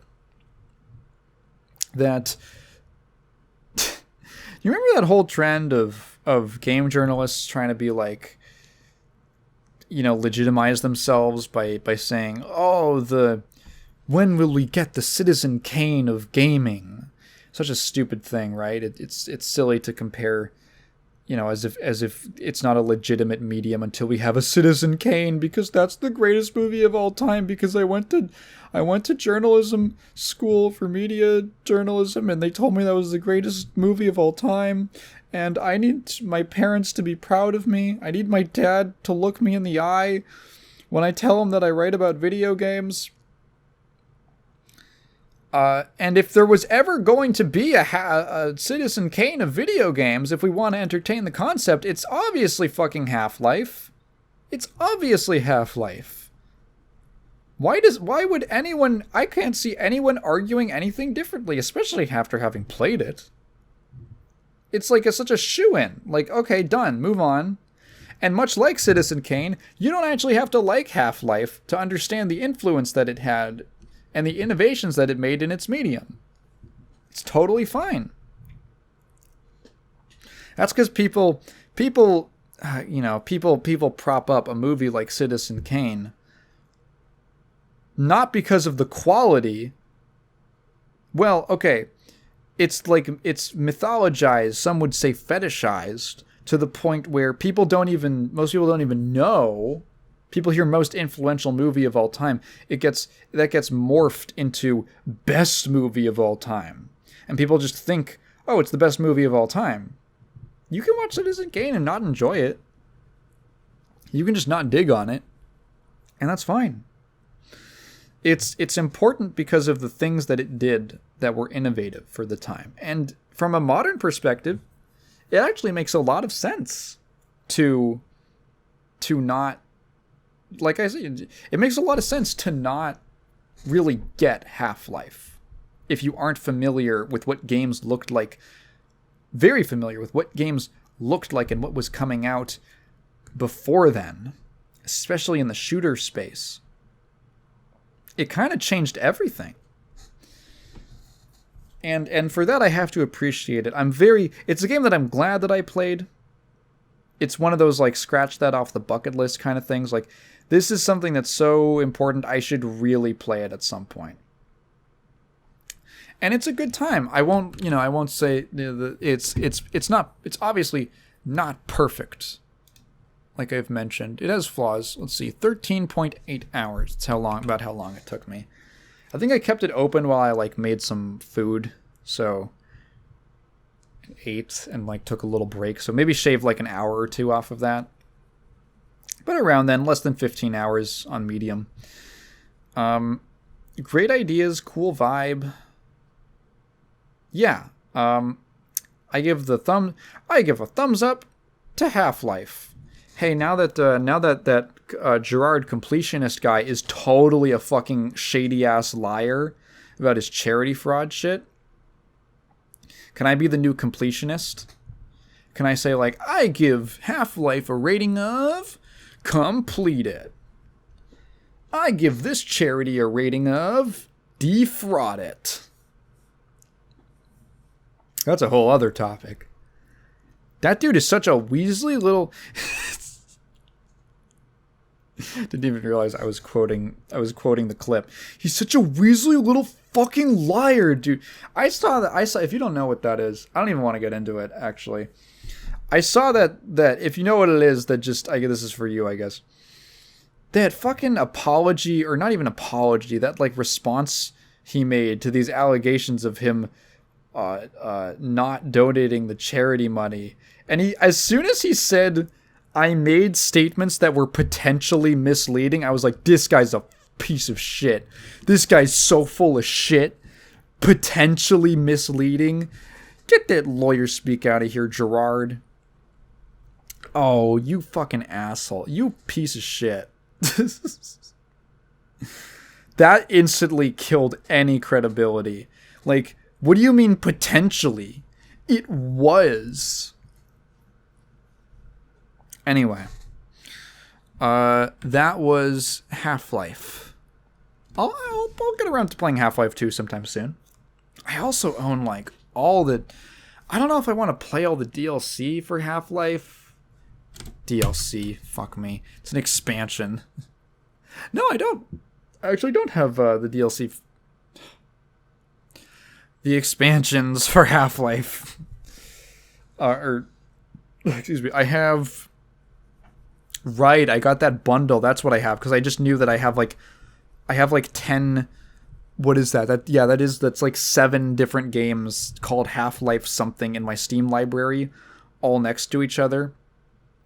That's because I got this big bundle a while ago of where they had the whole series, the whole franchise, except for Alex, on sale for really cheap, something like $10.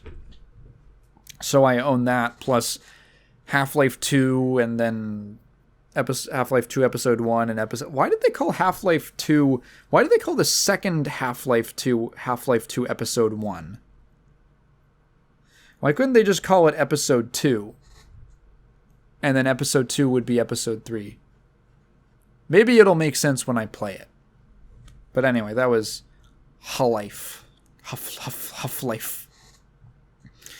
I want to get around to finishing off with some movies that we watched. So, oh man. Maybe it's a good thing that I'm tired and a little bit... my voice is a little tired, and my stomach's a little bit hungry, because I could talk about this movie for a while. So, Kat wanted... She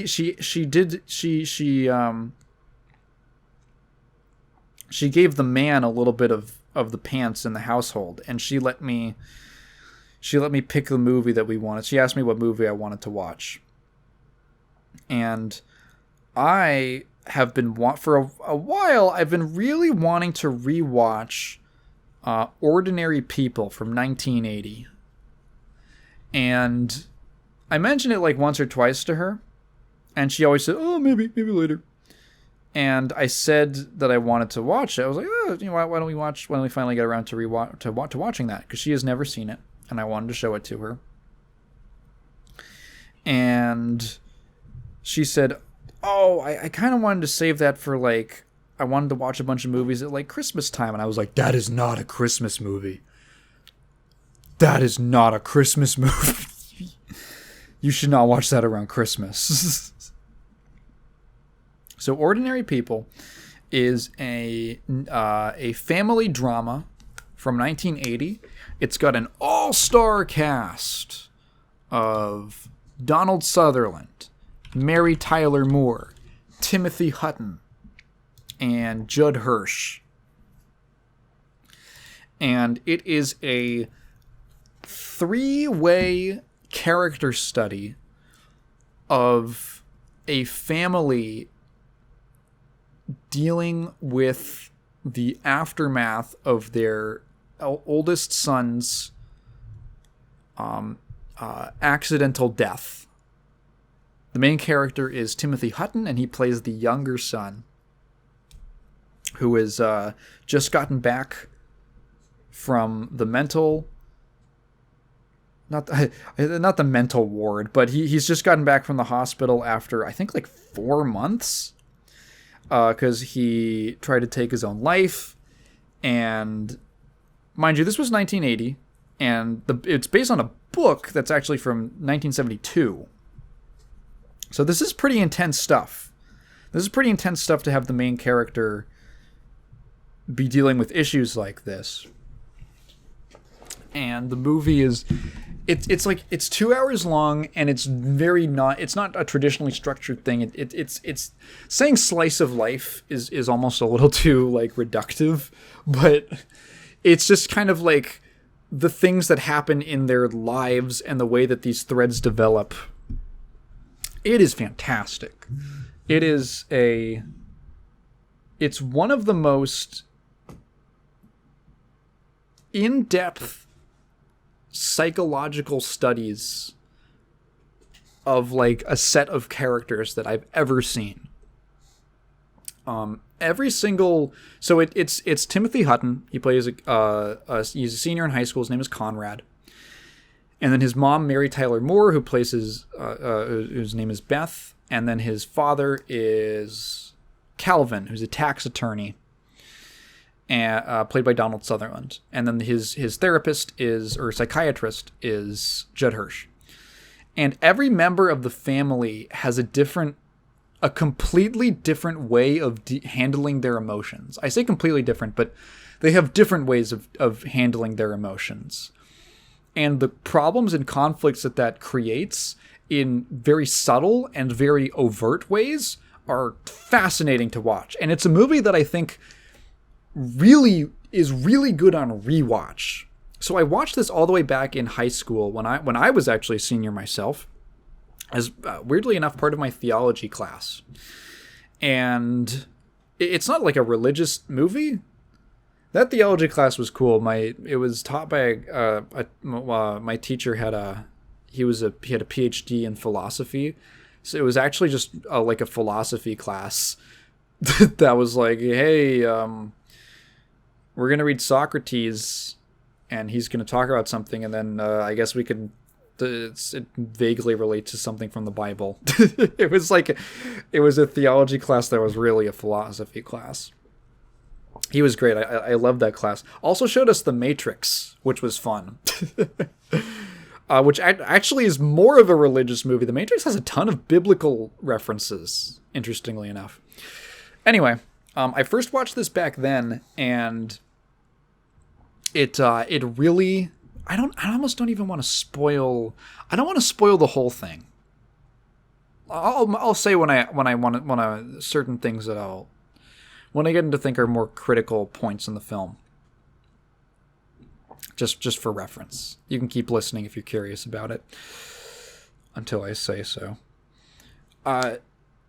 It's an extremely dense film.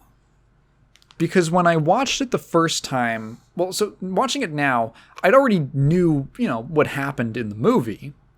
But with the knowledge of the whole film in mind, rewatching it, I was hearing these lines, and I was seeing little things in the characters' facial expressions, or the little ways that they react to stuff.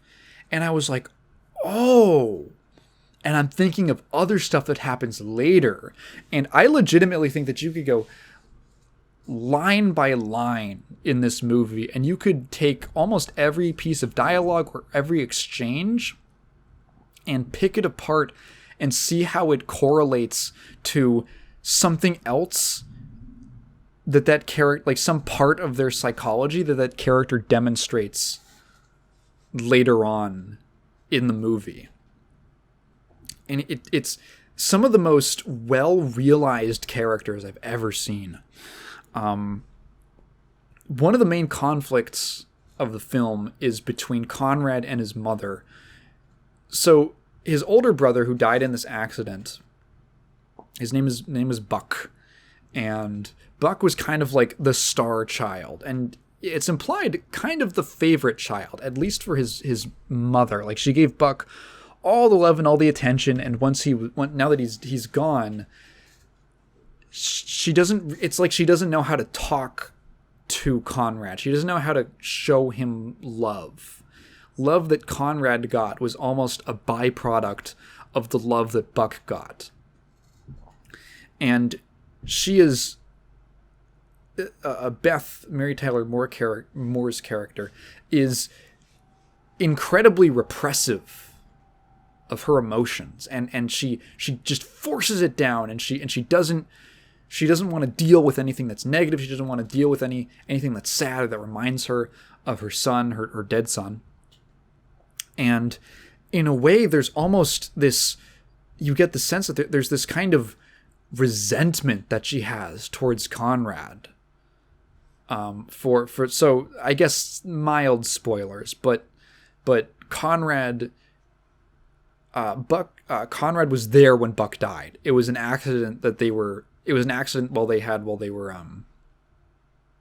out sailing, and Conrad survived the incident. And so obviously he's hanging on to a ton of post-traumatic stress, and it's so much that it might even be a disorder, at that point, and a ton of survivor's guilt.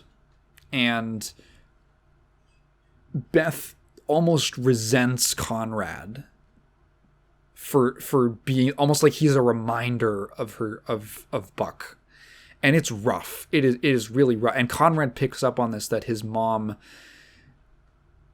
is almost incapable of loving him, and he's very bitter about it. And there's just some, when I say this movie is surprising, I'll call it surprisingly dense, because there's a lot of silence. There's a lot of space in the movie where people are just sitting around. The whole movie is people who don't know how to communicate with each other in a room together, and there's something they should really be talking about, but they're not talking about it.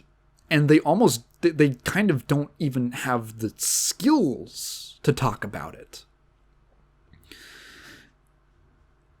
And it makes these moments of noise and loudness and outbursts so punctual, because it breaks the silence, and it's so perfect. I don't know if it was intentional, but it has this brilliant effect where you get so into the sound of the film and that quietness,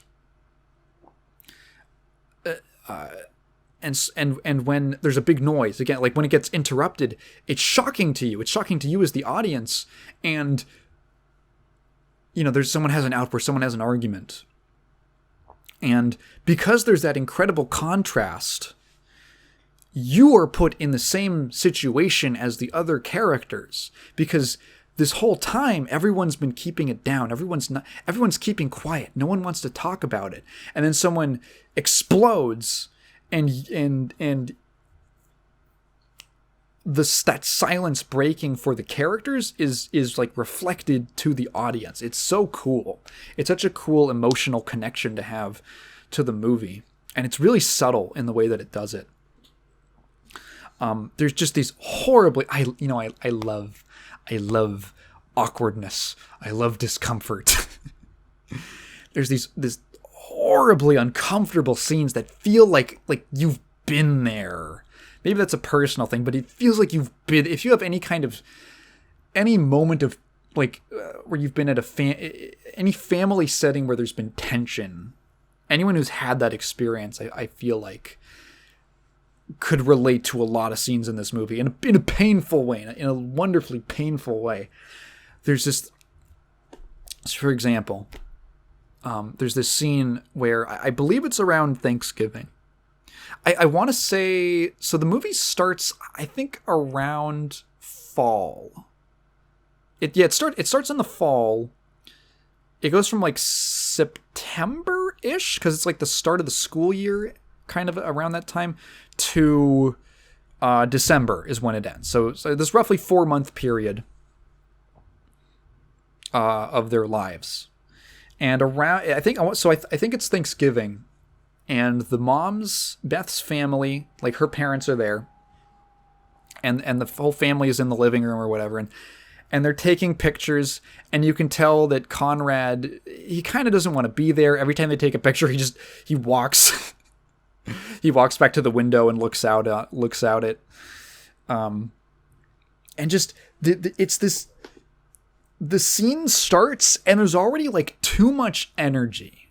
It's one of those things where there's people are kind of moving around, people are talking over each other.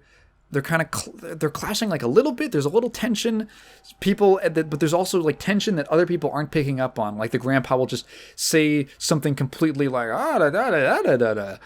and it's chaotic feeling. There's like this kind of anxious energy in the scene already that you kind of feel building.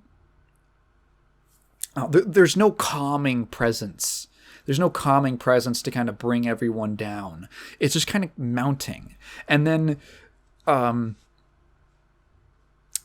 Sutherland's character, Calvin the dad, he goes, "Oh, let me take a picture of Conrad, you and your mother."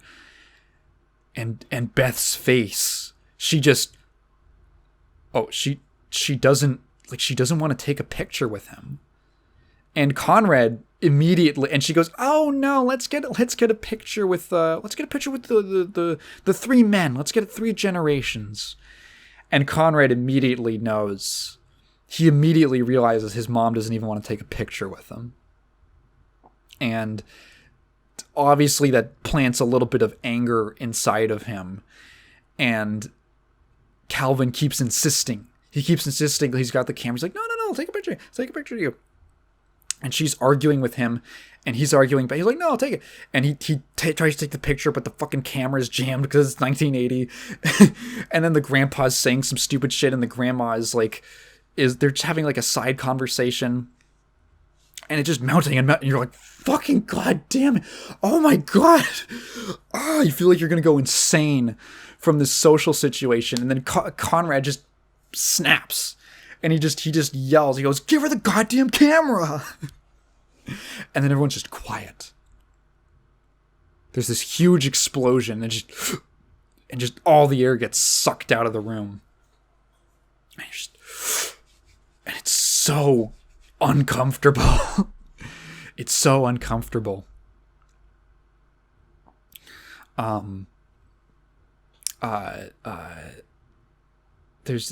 I could really go just like scene by scene. I love so many bits from this film. I love this scene where it's like one of the few moments where you see Conrad in a good mood. It's a little early into the film, and there's this girl who stands. I think she stands in front of him in choir. He's in choir at his school, and he asks her out. Or no, he doesn't ask her out. He like talks to her. He talks to her at school, and then later on he like walks her to the bus, and they have like she kind of likes him, and the bus drives off, and he's standing there, and he's in such a good mood. He's just stomping across the grass, and he's singing "Hallelujah, Hallelujah, Hallelujah." He's like singing to the statue. It's such a pure moment of levity, because he's so heavy. You know, he's like so miserable throughout the film, because he's got so much baggage he has to deal with, and it's this little moment where he's like kind of happy, and it's really precious. His acting is just phenomenal. God, what's another thing that there's so many good scenes. I love. Okay. I should mention, I have a personal connection to this movie. Why? Because it takes place in my hometown and was filmed there. It takes place in, around the area. It takes place around Evanston, Illinois. Technically, they live in Lake Forest. Oh, I forgot to mention, this was directed by Robert Redford. It's actually his first movie. It's his directorial debut. They live in Lake Forest, which is a suburb of... It's north of Chicago. It's weird. To explain the way that it works, there's the city of Chicago. There's, like, downtown Chicago. That's, like, its own thing, sort of. And then you kind of go away from there, and things kind of build out, but mainly, like, suburban. It's mainly suburban with some commercial districts kind of fused together. And that's just kind of neighborhoods of Chicago. The Chicagoland area, as it's called. And that extends for quite a while. North of Chicago is a city called Evanston, where I was born and lived half the week while I lived there. Because my mom lived in Chicago proper. She lived in like a proper Chicago suburb. My dad lived a little north in Evanston. And I bounced between them because they had joint custody throughout the week. So I am very familiar with Evanston. And one, it's kind of nice just to see, you know, the environment, and it makes me a little nostalgic. I haven't visited since I've moved. I haven't been back. It's kind of nice. You get to see the seasons change. It's really nice. It's all filmed. It's all shot on location, which is great. I remember watching this movie in class, and it wasn't apparent to me immediately. It wasn't clear exactly where it takes place at first. And then a couple scenes in, pretty early into the movie, they mention that, like, oh, Judd Hirsch, the psychiatrist, he has an office in Highland Park. And I just did like a double take. I was like, is this in Evanston? Kat mentioned that, like, their house looks like the house from Home Alone, and I'm like, that's just what Wilmette looks like. This is so Lake Forest is it's technically like it's considered a village. It's like a city. It's all just it's all kind of the same thing. Suburbs, you know. Suburbs, villages, it all kind of mushes together into that general area, that, like, Evanston area. Let me tell you, this movie is the perfect location for this type of story to take place. So, Evanston is a very white, very liberal area. Generally upper middle class. You know, his dad's a tax attorney who works in Chicago. These are people who live in nice houses, who don't have to worry about healthcare. And one of the... Okay, this is, like, so specific. I was talking to one of my best friends who grew up with me, like a childhood friend of mine. And... this movie is almost like it's practically a documentary for what the culture of that area is like. Everyone is focused on keeping up appearances. Everyone's trying to look like the perfect family. You're trying to keep your social status up. You're trying to stay in the in club. You don't want to be kicked out of the mom group. And it is just fucking insufferable. Everyone I talk to who I grew up with absolutely loathes the culture of Evanston. And that kind of fake, that artificiality that is just caked into everything. It is unbearable how disingenuous how disingenuous it is. I think one of my friends said it feels like living in a simulation. It's like a simulation of society. And one of the reasons that this movie works so well is that that's who those fucking people are. Beth is a fucking Evanston mom. I was talking to my friend, and they're like, "Oh my god, that's sounds like my mom."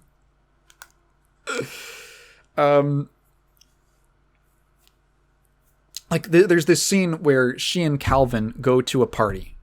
You know, it's an adult party. Woo, it's someone's birthday party. We're gonna drink champagne and stuff.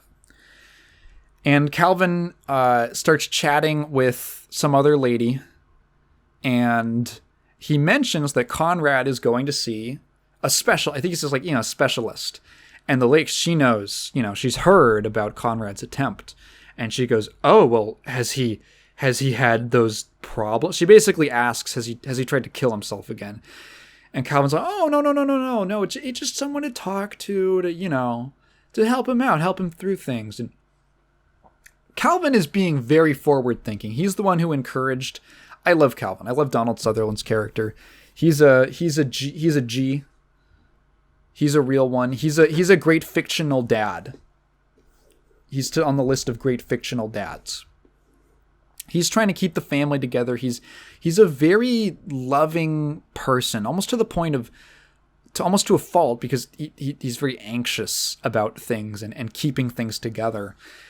And even though he's not entirely on board, he admits he's not entirely on board with psychiatry and therapy. He thinks it could help his son, so he wants him to do it, and he covers whatever it is to help my son out. He's a great guy, and he's very forward thinking, and he doesn't judge it. He doesn't judge going to therapy.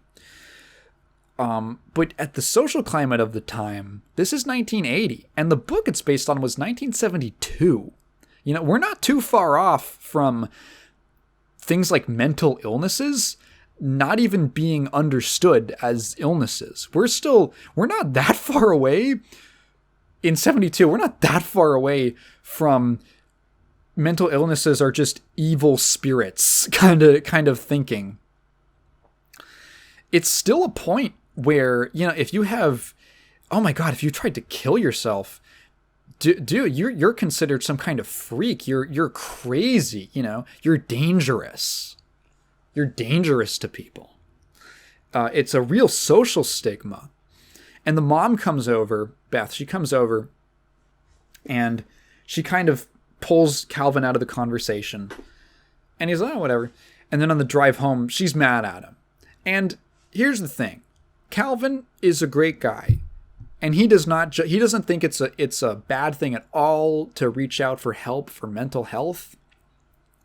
But there is an argument to be made that he did something kind of uncool with telling someone else that his son was going to see a psychiatrist.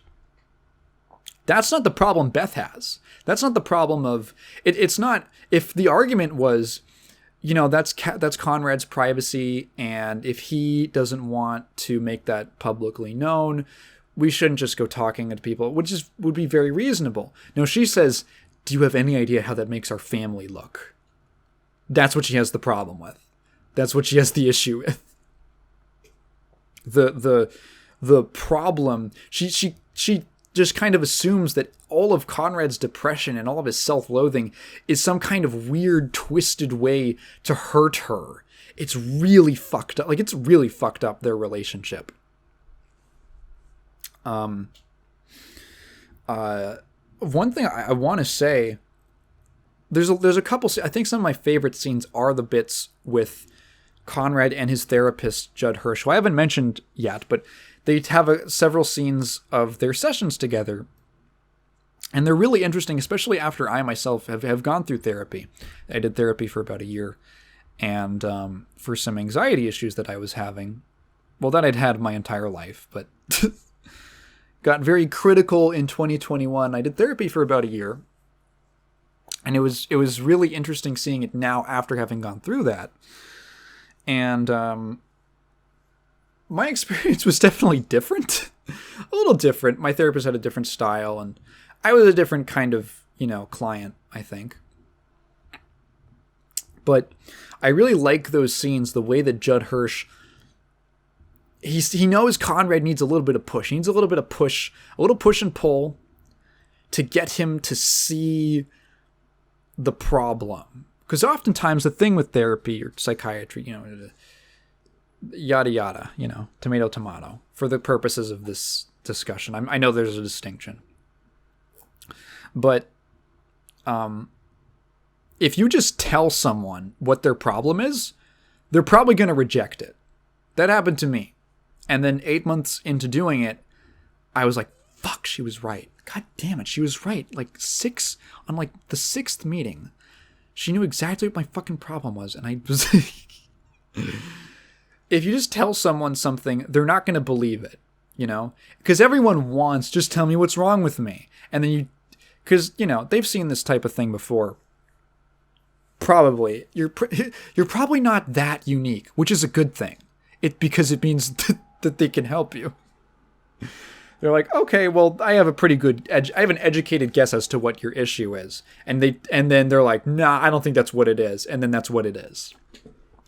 A lot of the work I've realized of therapy is working with the client to the point that they can come to the conclusion in a way that's comfortable for them. And forcing that on them isn't it will probably just end up in them rejecting what the advice that they really need to hear. And Judd Hirsch does a great job playing this role of this therapist who's kind of he's not all soft. He's a little rough. And a little informal, and he's not afraid. He kind of breaks Conrad's conception of what's going on. He kind of confronts him in a lot of ways. And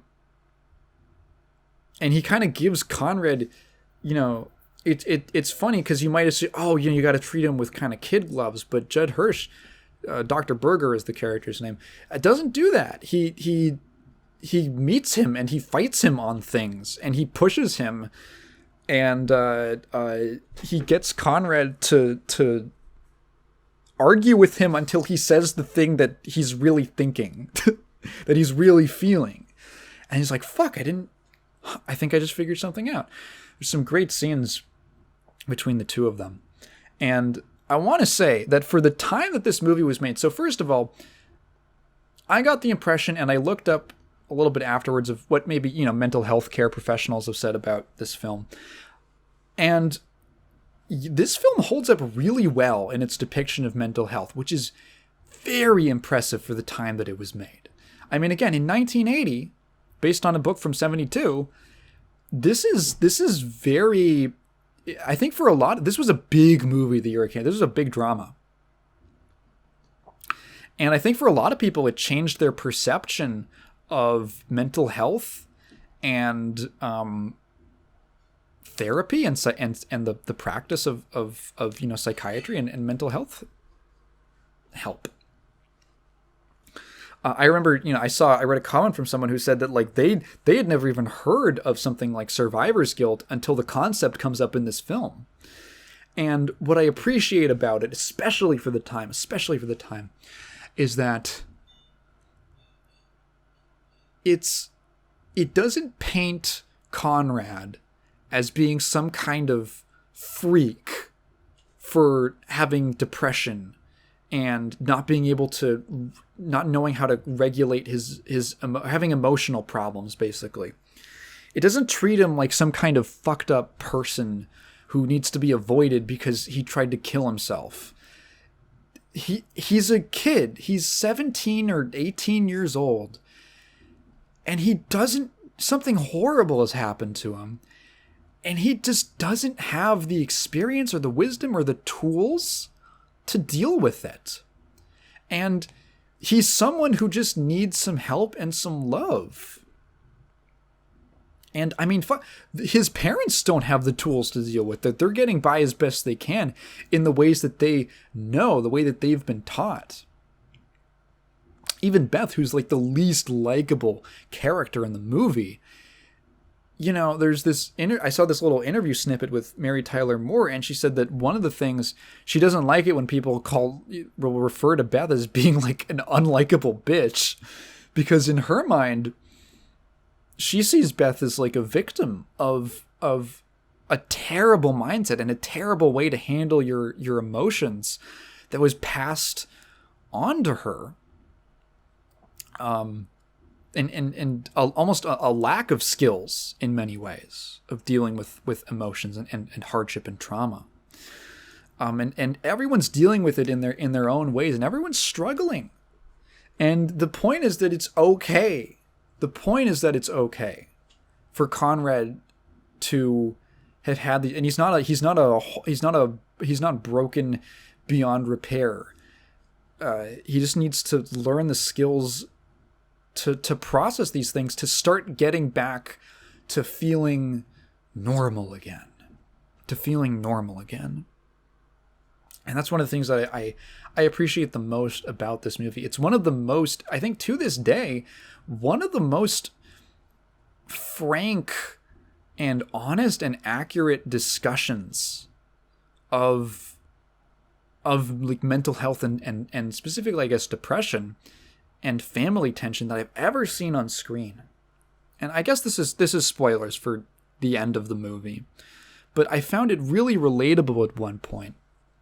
It's after there's a big climactic sequence, which is, that won Timothy Hutton an Oscar.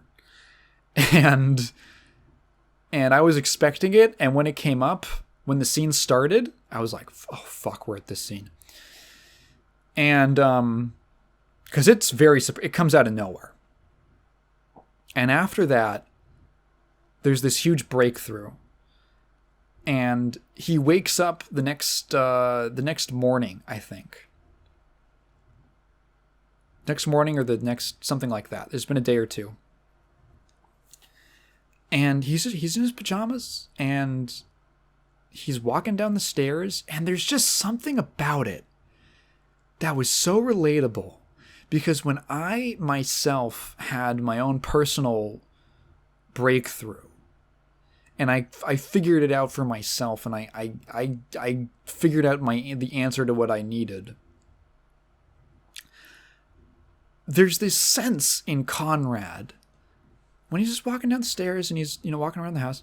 There's like this newfound calmness. There's this sense of ease, like this literal, like, it's such a testament to Timothy Hutton's acting because it's so subtle, but it's like this cloud has been lifted off of him, this weight, and he feels light for the first time in the entire film, I guess, besides the scene where he's singing to himself. And it reminded me so much of the days and the weeks after my similar experience, where it felt like I woke up and I had this feeling could go about my day, and it felt like I could start living my life again. And I've never seen that feeling conveyed so naturally before. Yeah, a testament to his skills. And he was like 19. He was 19. He's the youngest Oscar. Yeah, he's the youngest Oscar winner, I think, maybe of all time. His, at least in the category he got, okay, here's a little bit of bullshit. I don't know if it's bullshit. Timothy Hutton was nominated for Best Supporting Actor, which is weird because he's the main character of the movie. Well, 1980, Raging Bull also came out, and they really wanted to give De Niro Best Actor, but they really wanted to give Timothy Hutton Best Actor. So what they did was, I think Judd Hirsch or Donald Sutherland got Best Actor nominee for the film. All the performances are fantastic. And, the great performances, but you probably not. It's obvious. Everyone knows what's going to win. And Timothy Hutton got Best Supporting Actor so that they could give him the Oscar. Because it's one of those cases where it's just it's unfair that one person only one person can win the award because like they both deserved it. You might even argue that if Timothy Hutton got nominated, he would have won the Oscar by a landslide because his performance he is so good. He is so good. Yeah, and it's the best. There might be like a knee-jerk reaction of like, these are people with, you look at the house they live in and you're like, I don't want to hear a story about these people's problems. But that's the thing, is it is the perfect location and scene to tell this kind of a story. Because again, that's what it's like. That's what it's like. Like, you grew up around all these people, and everyone around you seems like they have a perfect life, especially in that area. And then you start talking to some of these people when you're older. You're like, oh my god, there's so much shit that stays in the house. It stays in the family. It doesn't get out, and no one wants to talk about it. And the thing is, at the end of the day, these are ordinary people. That's why they're just ordinary people. That's the thing. These are not this perfect family. They're just like anyone else. They have problems. They're fucking, you can't stop your fucking son from dying in a freak accident. Sometimes shit just happens to people, and it happens to everyone. And this spell, this visage of perfection and completeness it's a ruse, and that's what the movie in a way is about. That's why it's about these people. It's tearing away this perception, and it's so accurate. It is fantastic. It's one of the best character studies I've ever seen. I love the pacing. I love the way it's directed in such a simple, low-key way. It's not a stylish movie, but there's such intentional choices. Oh god, just the facial acting. There's so many moments where a character will be talking and they'll say something, and you'll see another character's face change. You'll see their facial expression shift and move. And you won't get a close-up. It'll keep on the same shot. It's a wide or a medium of two people.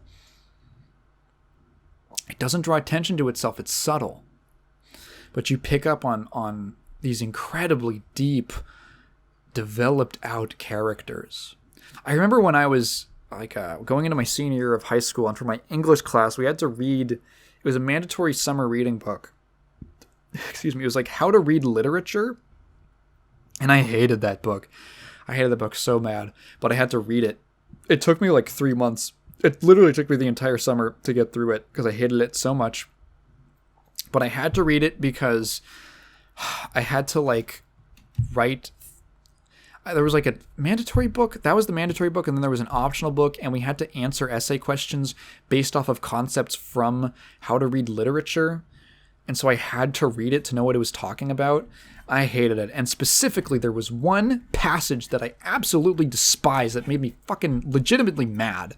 And it was when this author, who I don't think has actually written any fiction in their life, goes on this spiel about how fictional characters are not real people. And you shouldn't think of them as real people. You think of, they essentially did this fucking stupid way of thinking about it as essentially characters are just tools for the author to do things. And it's like, as someone who writes fiction, who fucking writes stories, and during that time I was in the middle of writing my second or third book when I was in high school. Maybe novella would be a better classification, more accurate classification. That really pissed me off because that is completely counter to the way that I see characters. To me, I think of the characters that I write as being real people with little quirks and personalities and real psychologies and I like thinking about how people think, and I adore stories where you can actually get a feel for that, and you can delve into a character's mindset, and you can see where things come from, and the more and how different people think about the same thing. And the more complex it is, in my opinion, the better. And that just like really, really angered me. Because like this film, like these characters are like real people. They are three-dimensional figures. And I think it's exemplary. That's what I'd call it. Of that kind of a type of writing and a style, a way that you treat your characters as more than just like puppets for your ideas or for actions. So these are people who react to things. These are people with mindsets that cause them to react to things in a certain way, and there's things that do and don't make sense for them to do. It's not just fucking arbitrary. Fuck you, guy who wrote that book. Idiot. Ordinary People. It's wonderful. I would absolutely recommend it, but don't watch it when you're kind of tired. Go into it when you're feeling kind of rested and you're ready for something pretty intense. It's great. It's a great experience, but this got some Tigan tears out of me. I went home and I rewatched some like one scene in particular, and I cried so hard my face hurt afterwards. It's that kind of level of deep cutting. Deep cuts right to the bone. So after that, we took a little bit of a break. This will be quick because I've gone for 2 hours 40 minutes. We took a little bit of a break, and we ate something, and Kat talked to, I think she like mentioned she was watching some movies with me to her friends on Discord. And she said, her friend said like, oh, now you guys should watch like, what, like a mature movie or an adult film, something like, they worded it in a weird way. And I was like, you mean like porn? And she was like, no, just like, you know, like for more mature audiences. And I was like, what does that mean? She's like, yeah, like a movie for adults. And I was like, okay, you picked the movie. It's your turn now. So she put on Ratatouille. And I was like, I thought you said you were putting on an adult movie, or like a movie for I hate that like fucking adult is with like porn and shit. And she goes, yeah, well, it's like a movie that adults can enjoy too. And I was like, this is okay, you know, whatever. This is what I'm dealing with. I haven't seen Ratatouille in years. I haven't seen it since I was a little kid. And I remember liking it, and we rewatched it, and it's a pretty good movie. I think it's good. It's I think everyone knows what it's about. Do I don't know. Do I have that much to say about it? I don't know. I feel like everyone's probably seen it. It's nice. It's cool to get a movie that's focused around food. I think that's neat. And it kind of like the world of food. That's fun. I don't know. I like things that are based around something very cultural like that. Like, I could genuinely see, you know, a kid watching Ratatouille and getting interested in cooking. I like when things are based around sorts of, you know, arts, and you can tell that there's a lot of influence from people who really appreciate that art. I think cooking is an art. Cooking is an art in the way that, you know, drawing is an art, except cooking is for your sense of taste. And it's cool. I don't know. It's a pretty good plot. There's rats. There's rodents. It feels like it respects the audience, which is nice. I think a lot of earlier Pixar stuff did that. That's what I think. That's one of the reasons why Pixar, those early movies are so enduring, is that they're family movies. They're not kids movies, which I think is an important distinction. I feel like I've made that before. They're family movies. I think I made that when I was talking about all the Disney stuff. You can watch it, like a kid can watch it and enjoy it, and an adult can also watch it, and obviously it's not the most complex story in the world, but it's not dealing with the most mature, hard-hitting topics ever. But you can still enjoy it for many ways, in many ways, because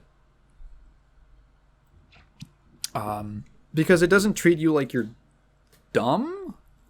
I guess it's got a bit of a silly concept. You got talking animals and the rat that pulls on the guy's hair to make him move, or like puppeteer him. But yeah, I think that's why. I think that's one of the core reasons why a lot of those movies work. Why I can still at least go back to them and enjoy them and enjoy my time with them. See, the problem with talking about Ratatouille is that I'm hungry myself. So talking about it is going to make me hungrier. And I think I should wrap it up. I don't have to say shit about Ratatouille. You already know Ratatouille. I thought it was kind of interesting they had a character get drunk in the film. I feel like that's kind of uncommon. That feels like a little weird for a Pixar or like a Disney kind of. It's under the Disney umbrella.